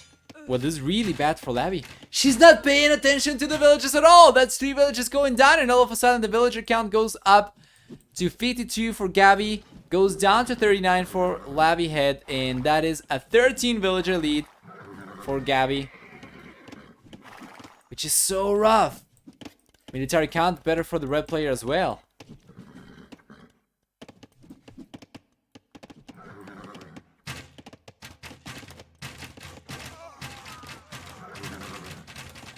Let's see. Yeah, this should be going in favor of Gabi, like 100%. 100% with all the camels down. There's nothing contesting these knights from Gabi. There's a few knights over here from Lavi, but she's about to lose those. And then the archers, of course, are a fantastic complementary unit. And that might just be it, though. KD all of a sudden goes up to 33 to 18 for Gabi. And guys, that's GG. 2-2. This is the second home map that Gabi manages to win, and Lavihead's gonna be picking her second home map. And if things keep on going like this, it should be favoring Lavihead still. But right now we have a tied series. We have 2 more games to go at the very least, and this might very well go the distance to the 7th game. Let's see what maps we have left, but let's take a look at the achievements first before going back out and taking a look at the civilizations and the maps we have.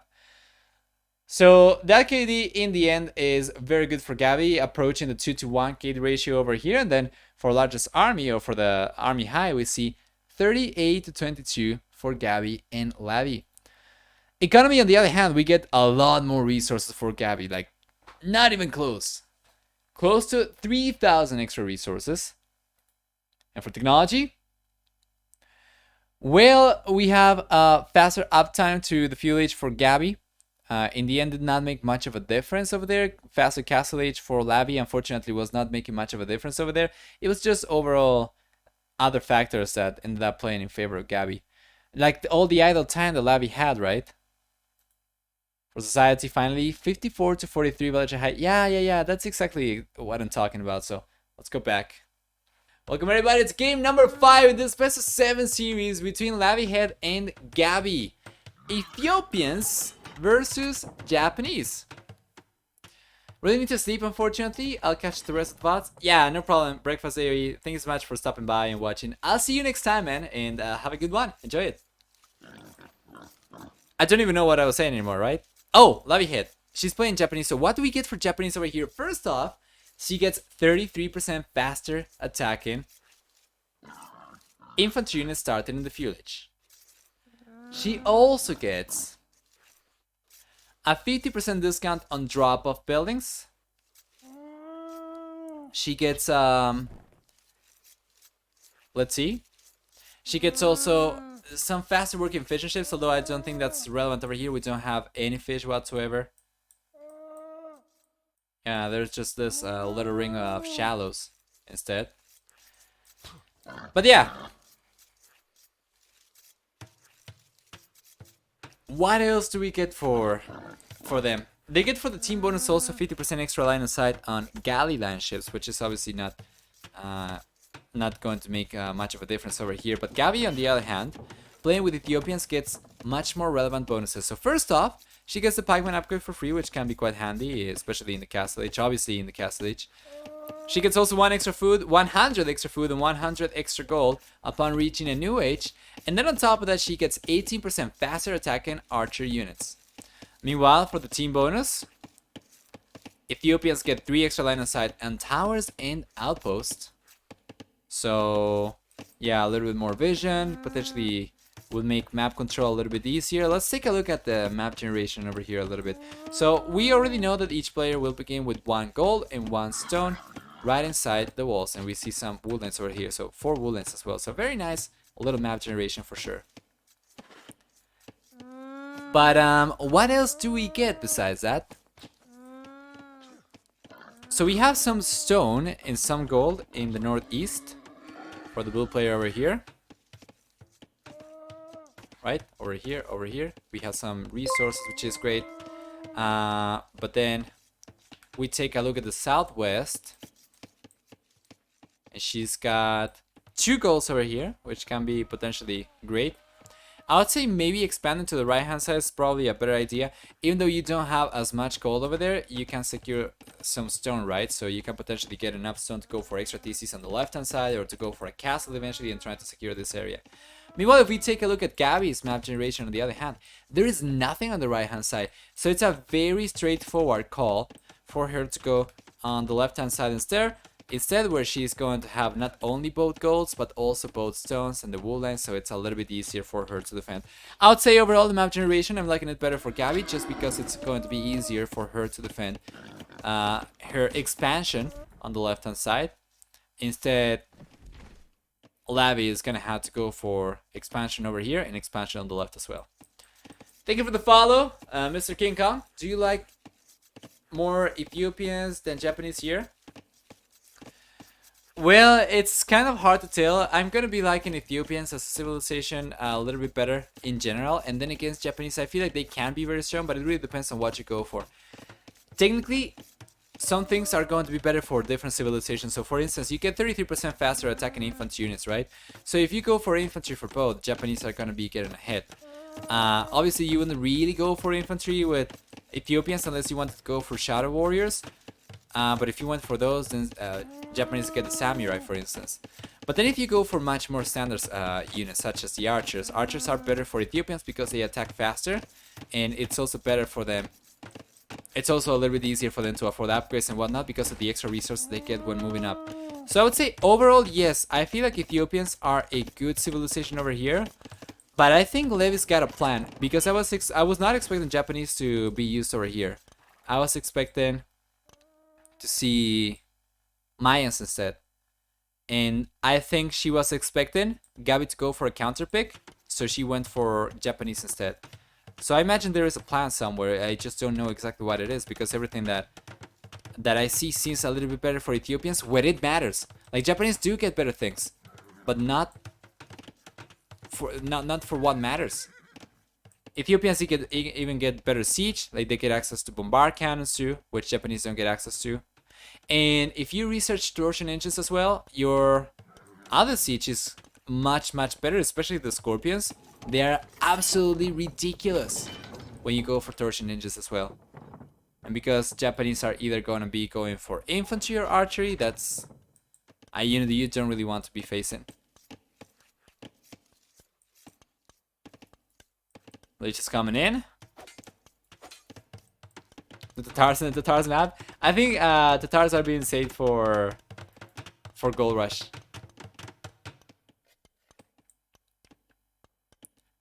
There we go. Village is here for Lavi hit. Should go for a tower. And Gabi, on the other hand, hits the village, goes for a tower as well.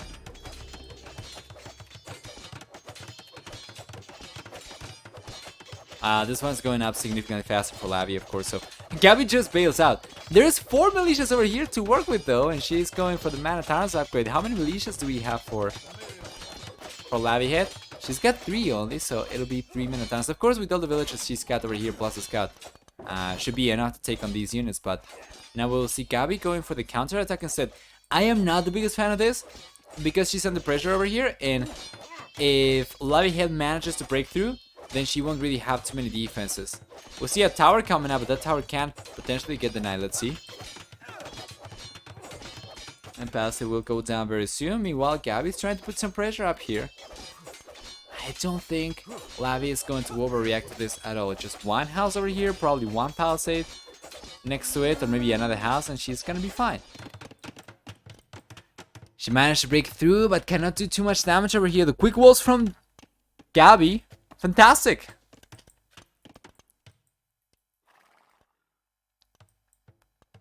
The village is going around once again.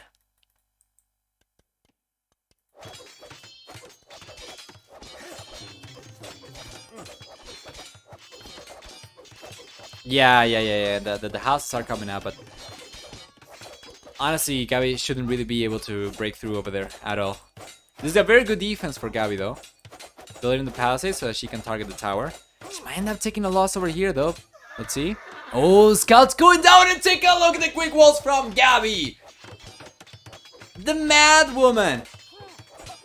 Going for the quick walls just in time. Are the girls playing tournaments? Yes, this is the Queen's Clash tournament, featuring the highest level female players in the world, duking it out for $3,000 in prizes, I believe, for the Gold League, if I'm not mistaken, or about that. I think it's $5,000 total.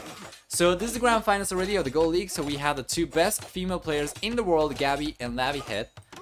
Both players around 1900. Gabi specifically, I think she has been able to go up as high as 2100 in the past. But yeah.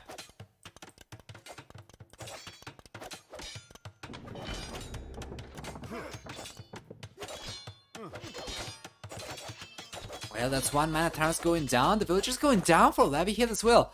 Guys, this might be the first home map Lavi Head loses in. So far, she's fallen behind by 3 villagers.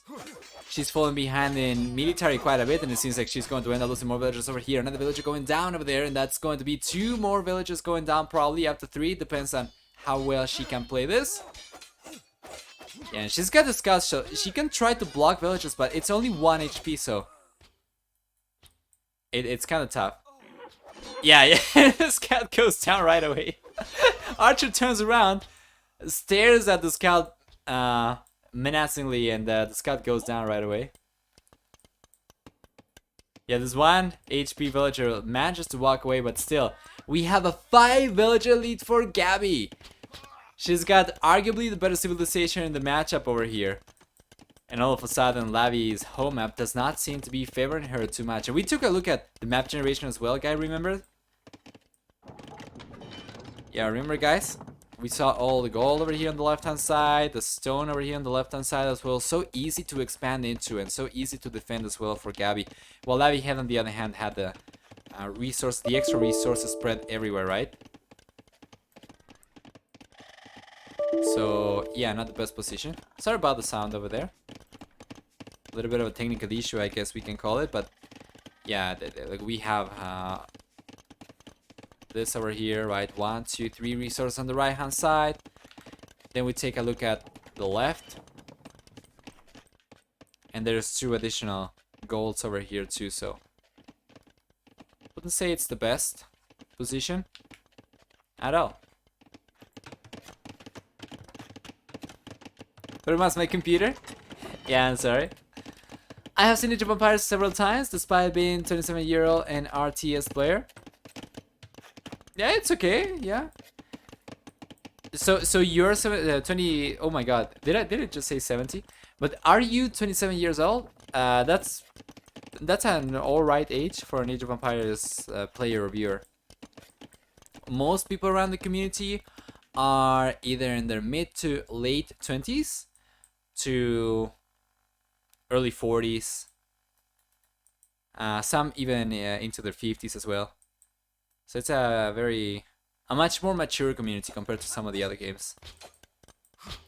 Age of Empires Definitive Edition has certainly given the game some new life as well, brought a lot of the old fans back into the franchise as well, and it's been just mashing records year after year. This year we are expecting to see at the very least an all-time high viewership of probably over, what, 75,000 viewers for the Human Cup 4 Grand Finals, maybe 100,000 viewers, and it was around 53. Yeah, right on spot. Spot on, I mean. In doubt who is timeless, yeah. Anyway, I do like that Lavi hits keeping up though with the economy for the most part. Gabi does have a few extra food workers though, so she might be able to go up a little bit faster. Let's see how this goes.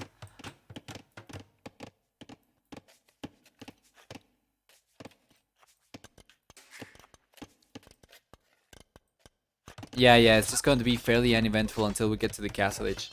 Gabi's trying to break through over here, and it's going to take some time. For anybody who might not be aware, the fortified palisade wall actually has more HP than the palisade gate. So it's usually better for you to try and take the palisade gate down as well. And this fortified palisade wall has got 5 pierce armor compared to the palisade gate, only 2 pierce armor. So yeah, the archers, even attacking uphill, they're going to be doing more damage to these. More aggression from Lavihead over here. She keeps on trying, man. Gabi will click up to the castle age in just one moment. She's got almost enough resources. She's sidling the TCs, and there we go. She's going up. Meanwhile, Lavihead, on the other hand, is gonna try to break through over here. We'll go up to the castle age as well, but it's gonna take some time for sure.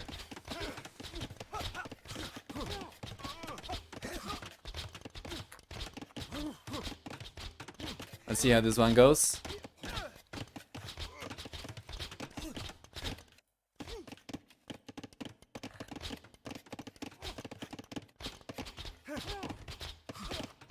Yeah, once we get Crossman, once we get Balkan Arrow as well, the gates are not going to be contests anymore, so... I'm just wondering if Gabi will reinforce her army or not, because we've seen the same 7 archers just roaming around Lavi's base, and... well, Lavi can very well take these down for sure. She's got the hill advantage, she's got the numbers over here, numbers lead. 9 versus only 7. Oh, she did manage to break through though, in the south. But then we have skirmishes for Gabi as well. She ends up losing only 1 archer, but she takes 1 archer in exchange. And now with the skirmishers, these archers cannot really do too much anymore. So Lavi is going to be taking these units down for sure.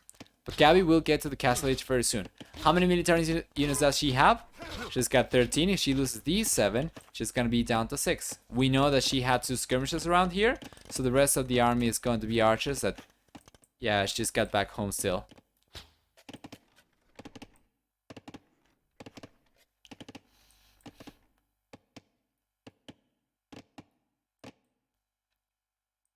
Alright, Castle H is on the way for Lavi finally.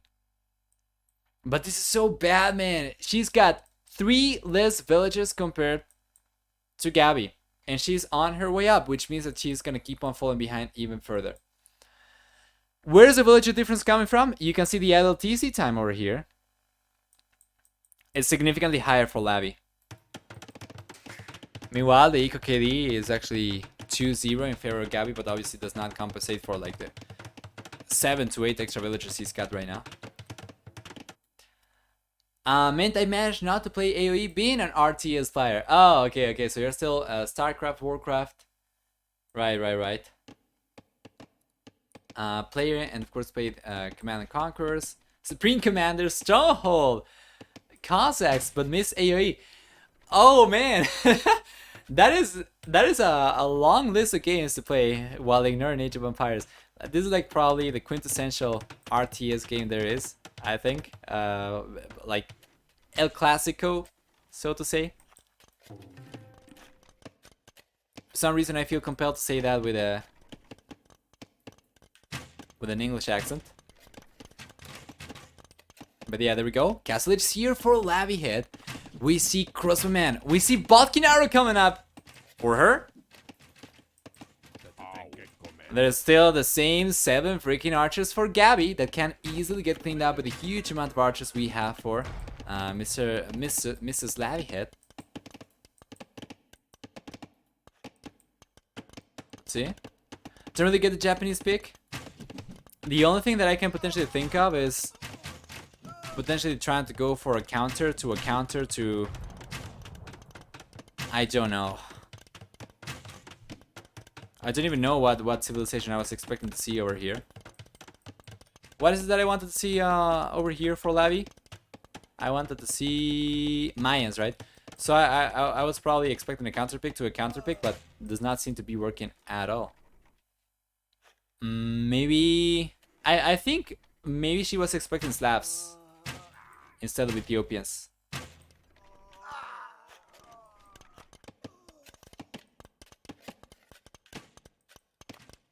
Second TC is already out for Gabi. Meanwhile, we are still on 1 TC only. Sorry, for Gabi. Meanwhile, Abby is only on 1 TC still. So, yeah, with more villagers going down and the villager lead increasing for Gabi, I'm not really sure what choices Gabi has right now. I wouldn't pick Japanese versus Slavs either. We'll probably not go for Mayans versus Slavs though. And then she had Tatars, Vikings, and Japanese. Vikings could potentially have worked, but I imagine she wanted to save that probably for Cenotes. Tatars?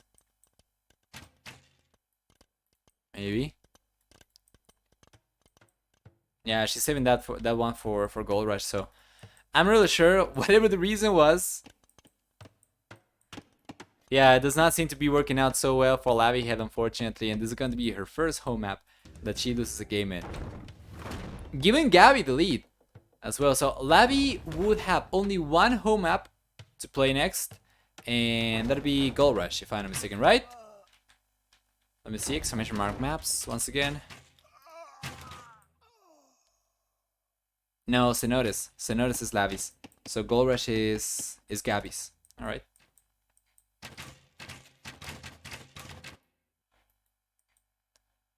Fifteen crossbows coming forward from Lavihead.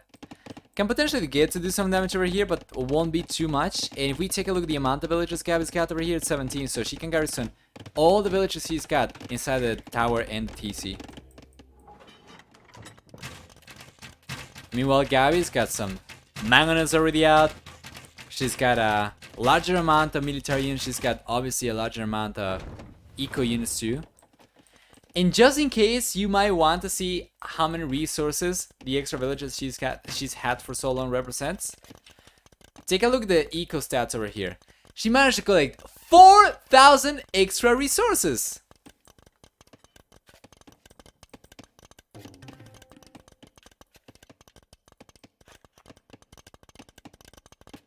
Let's see. Big engagement could take place over here. Remember that Gabi already has the Mangonels at hand as well, although they are forward. Yeah, she can bring those back if Lavi is to commit to an engagement over here, but she isn't.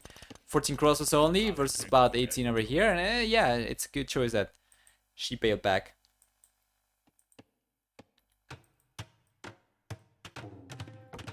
She's expanding over to the right hand side. Doesn't need to, honestly.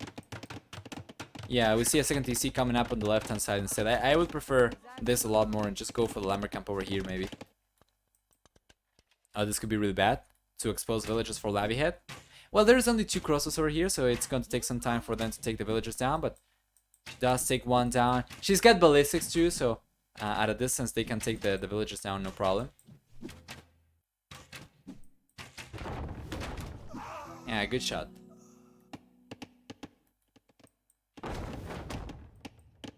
yeah, good pressure over here for Gabi as well. I'm kind of wondering though, what is the plan for her right now? She's got a lot of villagers.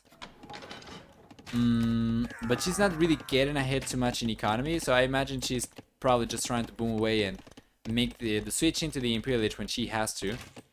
While Lavi, on the other hand, doesn't seem to have a clear course of action for this game.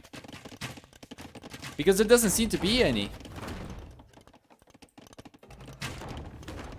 Course of action for Lavi here is have Gabi throw the game somehow. Yeah, Magna going down when fighting downhill as well. Yeah, this can be really bad then. Oh, there's shot over there. This is the kind of throw that I was talking about. But still, we have 21 crossbows for Gabi and Lavi's only on 4 crossbows. Still 3 Magnas for Gabi over here. That was really sloppy from the red player, but they are still so far ahead. My lord. Another Magna coming out. That's going to be a 1-for-0 trade, which is great. Overall, it's going to be 1-for-1 though, because she also ended up losing one of the Magnas, of course, earlier. But it's good, she'll take it. Now she does not have a Magna anymore, so she takes this one, and she ends up losing her own Magna after she destroyed the Magna downhill. And yeah, a bunch of villagers going down. Honestly, with this tower going down eventually, it wouldn't be really be surprised to see Lavi call the GG, but she's trying. She's still tryharding over here, and I don't know how long she's gonna be able to sustain this kind of defenses. I know the Siege Workshop's coming up, but it doesn't seem like it will come out, and that's gonna be GG right there, guys. So Gabi takes game number 5 to get the lead in the series, 3-2 on Lavi Head's own home map. Let's go through the achievements. Let's go through the maps that we have left and the civilizations we have left to see what we can get in the next one. So, first off, for military, it's going to be an almost 1-to-1 KD ratio. Then we have also for buildings, 2-to-1 raised ratio, which is with 6-to-3 military buildings, it's not really that much. But keep in mind that Gabi managed to take like the Siege Workshop down, which is very expensive, and I don't know what else she took, but yeah, the Siege Workshop is probably worth it on its own. Meanwhile, we have a 31-to-25 largest army count for Gabi and Lavi Head respectively, and then for economy on the other hand, we have about 7,000 or 6,500 extra resources collected for Gabi, which makes perfect sense, and obviously her economy was just much stronger with 74 villages compared to only 46. So let's go back. Welcome everybody to game number 6, Lavi Head versus Gabi. Gabi's already 3-2 above Lavi Head, and this is match point already, so if Gabi can take this one, it'll be game over. She'll end up taking or claiming the title of the strongest Age of Empires female player in the world.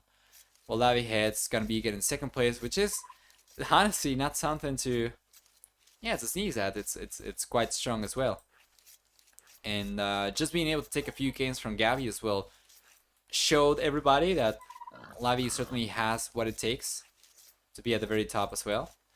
So let's take a look at what we get for each civilization. As Lavi's playing Tatars, we get first off 50% extra food from herdables. Then on top of that, we get 2 extra sheep underneath newly built TC starting in the Castle Age onwards, which is great. And then besides that, we also have free Parthian tactics, free thumb ring, obviously not in that order. And then for the team bonus, Tatars also get 2 extra line of sight on cavalry archer units. I feel like I'm forgetting something over here though. Am I not? The extra food, the herdables. Oh yeah, they deal 25% extra damage to enemy units when they have the higher elevation. For Gabi on the other hand, playing Britons, she gets first up a 50% wood discount on TC started in the Castle Age, as well as 1 and 2 extra range and foot archer units in the Castle and Imperial Age respectively, except for skirmishers. But then on top of that, yeah, if you want to find Gabi, you probably do !ELO space DS, because yeah, it's Gabiskis is higher level. But they're probably like 50 elo points apart or something. I think Gabi's probably like, I don't know, 1890, something like that, maybe. But yeah. For Britons, we are also going to have 25% faster working Shepherds, which is great. And then for the team bonus, they get 20% faster working Archer Ranges. Yeah, there we go. 1917. Good stuff. Oh, take a look at that. It's finding with DS underscore. Good stuff. Thank you, Gabi guy. And you got it. Let's take a look at the map generation real quick over here. After all, this to notice is basically Arabia with a few pawns that are honestly not of that much use. But yeah, let's see what we get. So for Lavi, we have the main goal on the back already, which is fantastic. We have the main stone forward, and then the secondary stone is going to be towards the southeast. Both secondary goals are kind of far away though. But if we go potentially for walls from here to here, then from here to here, which is a no-brainer, right? Like, it's very wallable. Maybe something like from here to here, and you can be greedy over here and go for the walls from here to here, and then from here towards the wall line in this area. But I would say probably it'll be better for you to go for walls a little bit safer, probably from here to here, maybe. It kind of sucks because you don't really protect the wall line anymore. If you went for the walls from here to here instead, you should be able to secure this wall line, right? But yeah, it's a little bit harder to defend, so I wouldn't be surprised to see her go for the walls like this instead. Well, if we take a look at Gabi's map generation on the other hand, well, she's already going for the walls, and let's see if we can spot what she wants to go for exactly. First off, the main goal is towards the south. Then we see the main stone towards the north. And we see a secondary stone towards the north as well. Secondary goal towards the north. So, yeah, it's going to be fairly similar for both players. We can already see the walls coming up over here for Gabi as well. From here to here. Then probably from here to here. Maybe from here towards the edge of the map. And then maybe something like from here to here. And then from here towards the edge of the map, right? It'll be a little bit safer to go for the walls from here to here instead. And she would be securing this wall line already. This wall line as well. And yeah, the goal is safe still. Stone wouldn't be safe because it'll be part of the wall. But securing one wood line, the berries and the golds are already much better than what Lavi Head can get herself in terms of security for resources.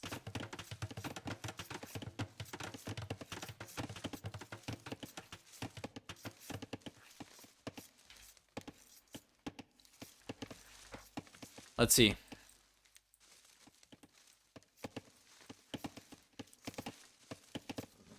Alright. Alicia's coming in. Cannot do too much. Yeah, Gabi doesn't really have much going for herself right now. If she manages to get away with fast castling though, that's going to make a big difference obviously. With the crossbows and the castle edge getting one extra range. Once you get Botkin arrow as well, they are strong enough to even take on TCs, or they have high enough range to even take on TCs without getting damaged themselves. And obviously they're going to be much stronger than anything you get access to in the village. So let's see what Lavi goes for. She's on 20 villagers and about to hit the village. What we will see. With the Tars, I would expect to see either scouts or archers, because we don't see any gold miners. It's going to be scouts. Yeah. And she's gonna try to come forward. Now, I am not the biggest fan of Lavi Head's position right now, guys. I think this might just be match, but this might just be the final game, because with Lavi Head wasting a lot of resources, and I assume she's gonna be going for extra scouts, right? But wasting the resources into units she won't be able to make use of because of all the walls being already up for Gabi. Gabi will be able to get away with fast castle. She'll be able to get crossbowmen, and I wouldn't be surprised to see some siege coming forward as well. And that's just going to be extremely hard for Lavi Head to hold on again. So right now, we are 11 minutes into the game, and we can kind of guesstimate what the next 15 minutes of the game is going to look like. Yeah, and with 28 villagers, we see the village coming out for Gabi. So Castle Age will be on the way very soon, and Lavi Head on the other hand literally has no idea what's in store for her, which is very unfortunate. We take a look at her line of sight as well, and She knows about the walls. She knows about the walls, and she knows if Gabi has not gotten to the fuel H at this stage, it's quite clearly a fast castle. So what do you do in this position? When you know your opponent's not going out to the fuel H and they are fast castling, when you get about 10 minutes and a half and they have not reached the fuel H and you know that they have walls, you need to go forward and place towers. You need to go and put the aggression up. But unfortunately, Lavihead is not doing it. Gabi's getting away with fast castling. And even if she loses all the militias over here, which I don't really think she cares about too much, she even managed to get a scout over here, she still buys herself enough time to go out to the castle H, and Lavihead's only way back right now is wall up with stone walls even, because she knows she's gonna get beat to the castle H. This is way too late, unless she's trying to go for the deer. If she's just trying to get resources, yeah, okay, that's good. So just wall up, try to go up to the castle H ASAP, and yeah, I just had TCs like a maniac and tried to come back like that, play defensive. Because quite clearly, Gabi will be going up faster. Wait, what? 28 villages and going for double archer ranges? That's actually not what I was expecting at all. Huh.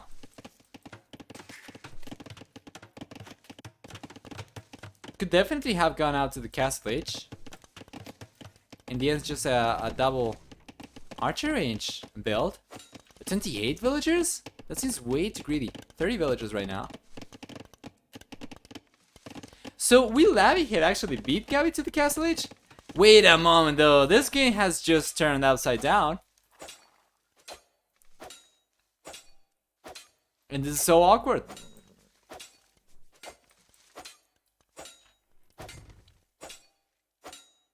Yeah, very good defense over here for... Oh!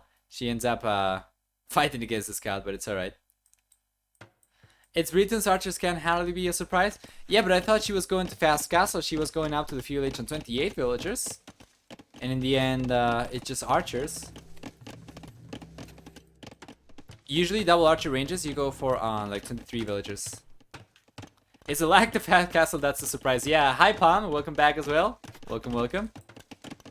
So, yeah, it's like Lavihead's actually going to beat Gabi to the castle H. What? Because she gets free thumb ring as well? She's going to have much stronger archers to work with? What? This game is... It's really confusing me, but... Hey, if Lavihead can take this one, and we can go to the 7th game, all the better, right? Full series. Guys, I hope it's not too late for you. I know it's probably 2 a.m. or 23 a.m. for so many of you. And I don't know if it's too late for somebody else. Maybe close to like 3:20, maybe. But yeah, right now for me, it's usually not the time that I stream at 10 p.m. already. Maybe they are both getting tired. It could be. After all, it's like really late for Lavihead. Gabi, on the other hand, probably not too much though. 10:20 right now for her. Probably 11:20 right now, which is not too late for Brazil. Anyway.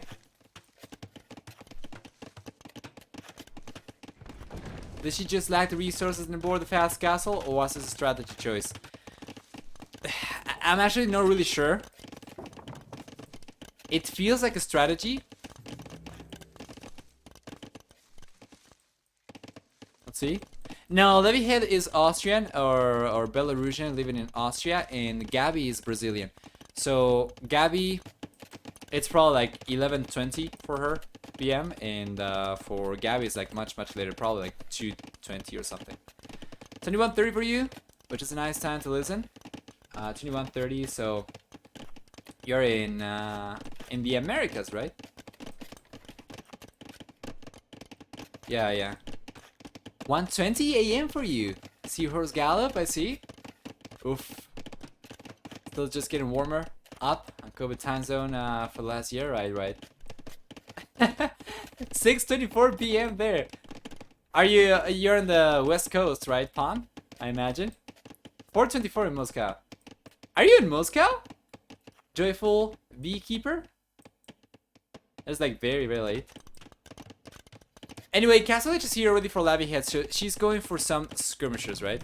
the elite skirmisher upgrade. We see a second archer range coming up over here. We see some of the skirmishers going for, but she did not go for archers, which I was expecting. I was expecting to see. Instead, just skirmishers. Very, very early. Yeah, I imagine so. Is this your bedtime, or are you just staying awake for the tournament? Or is this your wake up time? There's somebody around the community, Doehal, the Canadian. He usually gets up at like 3 a.m. every day, I think, or something. 11:25 a.m. in Australia. Nice, nice. Yeah, very diverse geographic split tonight. Ireland here. Yeah. That's good stuff.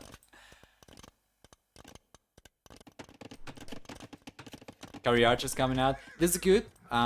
They do get affected still by thumb ring, obviously, and it's much better for them because they get extra accuracy, because otherwise they are extremely inaccurate.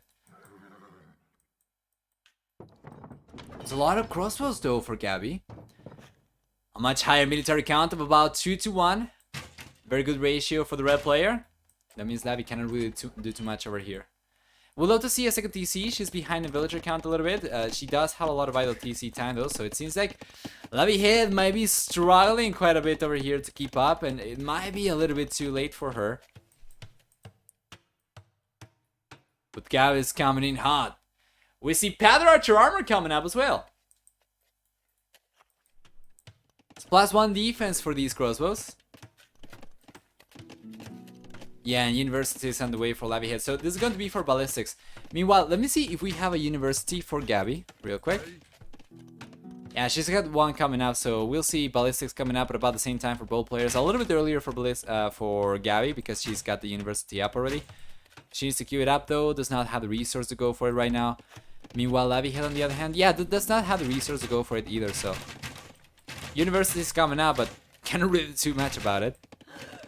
Leather Archer armor on the way for Lavi Head, so +2/+2 defense. Now Mangonel coming in from Gabi. This can be very, very good. Let's see, Ballis is coming out for Lavi, which is great. And economies are very comparable for the time being, except that Gabi's got a lot more gold workers right now.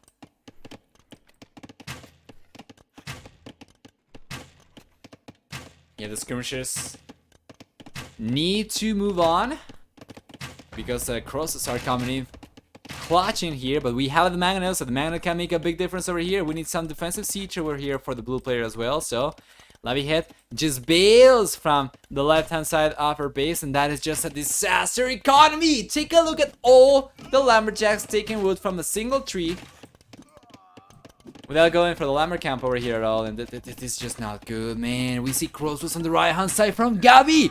This might be the final moments in the tournament for Lavi Head, and that's a good Mangonel shot.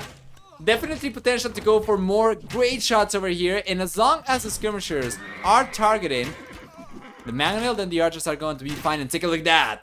Gabi's taking advantage of the minimum range for the skirmishers to try and get a good trade over here. Unfortunately, cannot really take a fantastic trade, but it's still going to be alright. In the end, could have gotten cleaned up without taking a single unit down. So this might actually be coming out in favor of Lavi Head. But this is only on the left hand side.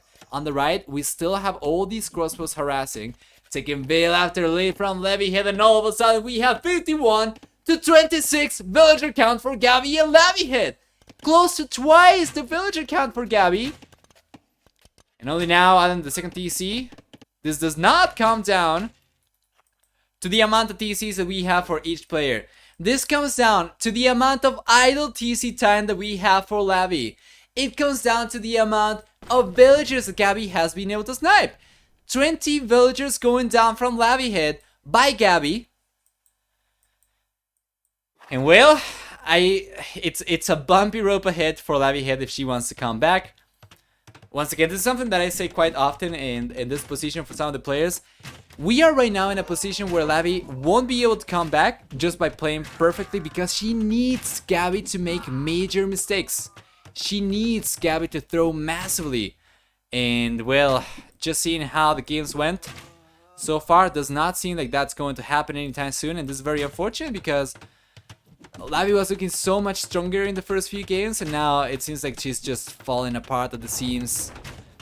showing the cracks on her armor, so to say, and with some good mana shots over here, Gabi takes even better trades, and with all the crosses she's got left, plus the siege workshop she's got going on over there, it seems like the pressure is not going to cease against Lavihead anytime soon.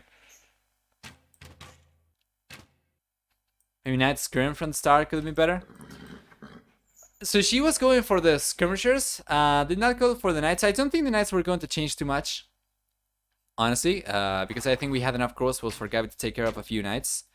She would have needed to go for like 8 or 10 knights, probably, something like that. And yeah, it's looking kind of bad. Not gonna lie, Lavihead just balancing herself on her toes, about to get absolutely suppressed for this final game of the tournament, or potentially the final one.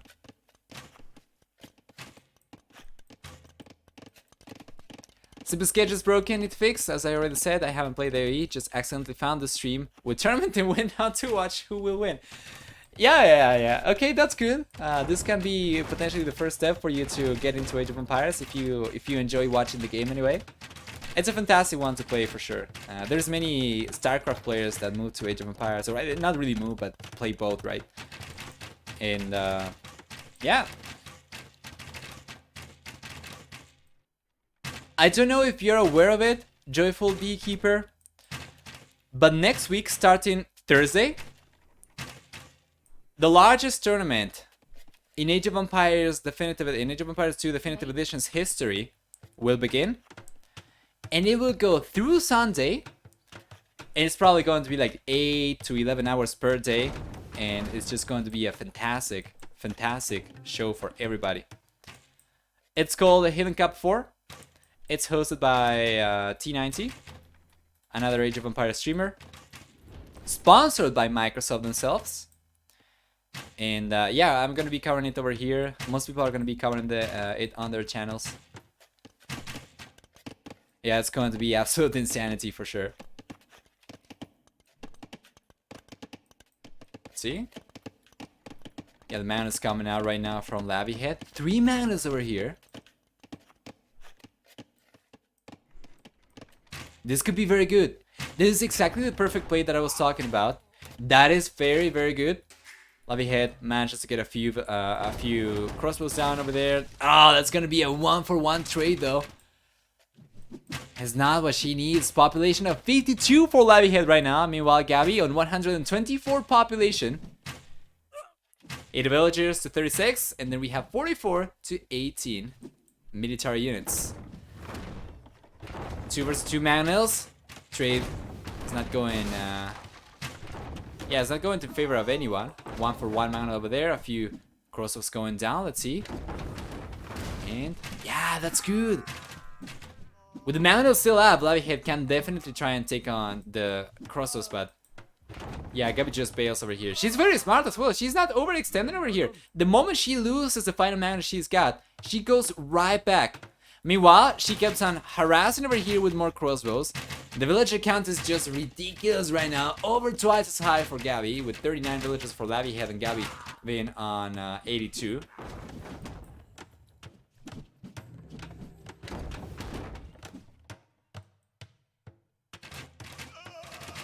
This might very well. Yeah, be the final game for sure. Guys, for anybody who might not be aware of what the prize pool distribution is for this, whoever wins takes $1,000 and second place comes in at $750. Alright, so there's $250 at play over here. I think even if Lavihead loses, getting 75% of the money that Gabi is getting herself is actually not bad, considering especially how favored Gabi was for this tournament. She was able to take 2 games from her as well, which is really good, and yeah, I would definitely love to see more of this in the future for sure.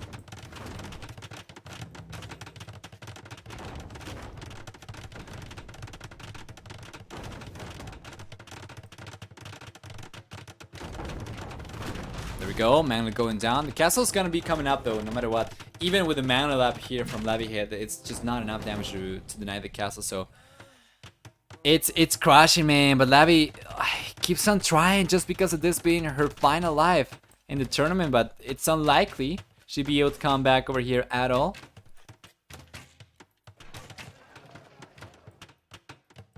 Yeah. And I got 2 as my break-in to really getting into AoE 2, so I do recommend it as well. Healing Cup is usually a great tournament. All the top players have to play with hidden identities, so you don't need to worry about not knowing who the players are. Yeah, Imperial just on the way for Gabi as well, while Lavi on the other hand does not really have a whole lot. Guys, we are 37 minutes into the game and we see the second TC coming up for Lavihead right now. 37 minutes and a half into the game, just now the second TC came up. There is no way Lavi expects to come back in this game, or it expects to catch up in villager count by going for the TC so late. Another castle on the way right now. Oh, the magnet shot over there though, flattening the skirmisher from Lavihead, bringing her villager count, her military count, sorry, down to 17, and that's gotta be GG. Gabi takes game number 6. Gets the final of this tournament with a final score of 4-2. Was on to take $1,000 and knock Lavihead down to the second spot as Gabi comes out the strongest female Age of Empires 2 players in the world. Congratulations to her. 4-2. Let's take a look at the achievements before going back. And yeah, that was just very clinical from Gabi over here. Ever since she started getting the lead over here in the castle age, she just managed to keep on climbing and just piling up the extra villagers, the extra military units. The only player able to click out to the Imperial Age as well, and that was just incredible. For the KD, it's about the same for both players. Obviously, it's going to hurt Lavihead a lot more than Gabi because Gabi had a lot more resources to work with, so she could keep on going for more military units. We see the largest army count of 47 to 29 in favor of Gabi as well, and for economy, much stronger for Gabi. Imagine to collect about 9,000 extra resources, which is about 50% more than what Lavihead was able to collect in the entire game. For technology, on the other hand, the faster field and castle age times for Lavihead unfortunately was not able to capitalize on those, especially by not going for extra TCs, by not going for crossbows either. She was on skirmishers in the field age. When she got to the castle age and got Thammering, obviously it's not as good. You need to go for crossbows. She decided to go for cavalry archers, which are not bad, but ended up being a little bit too expensive for her to start expanding her economy as well. So yeah, in the end, Gabi ends up taking this one without too many issues, I would say. 94 to 41 villager max in the end, so over twice as high for her. That's gonna be it for this one. Let's go back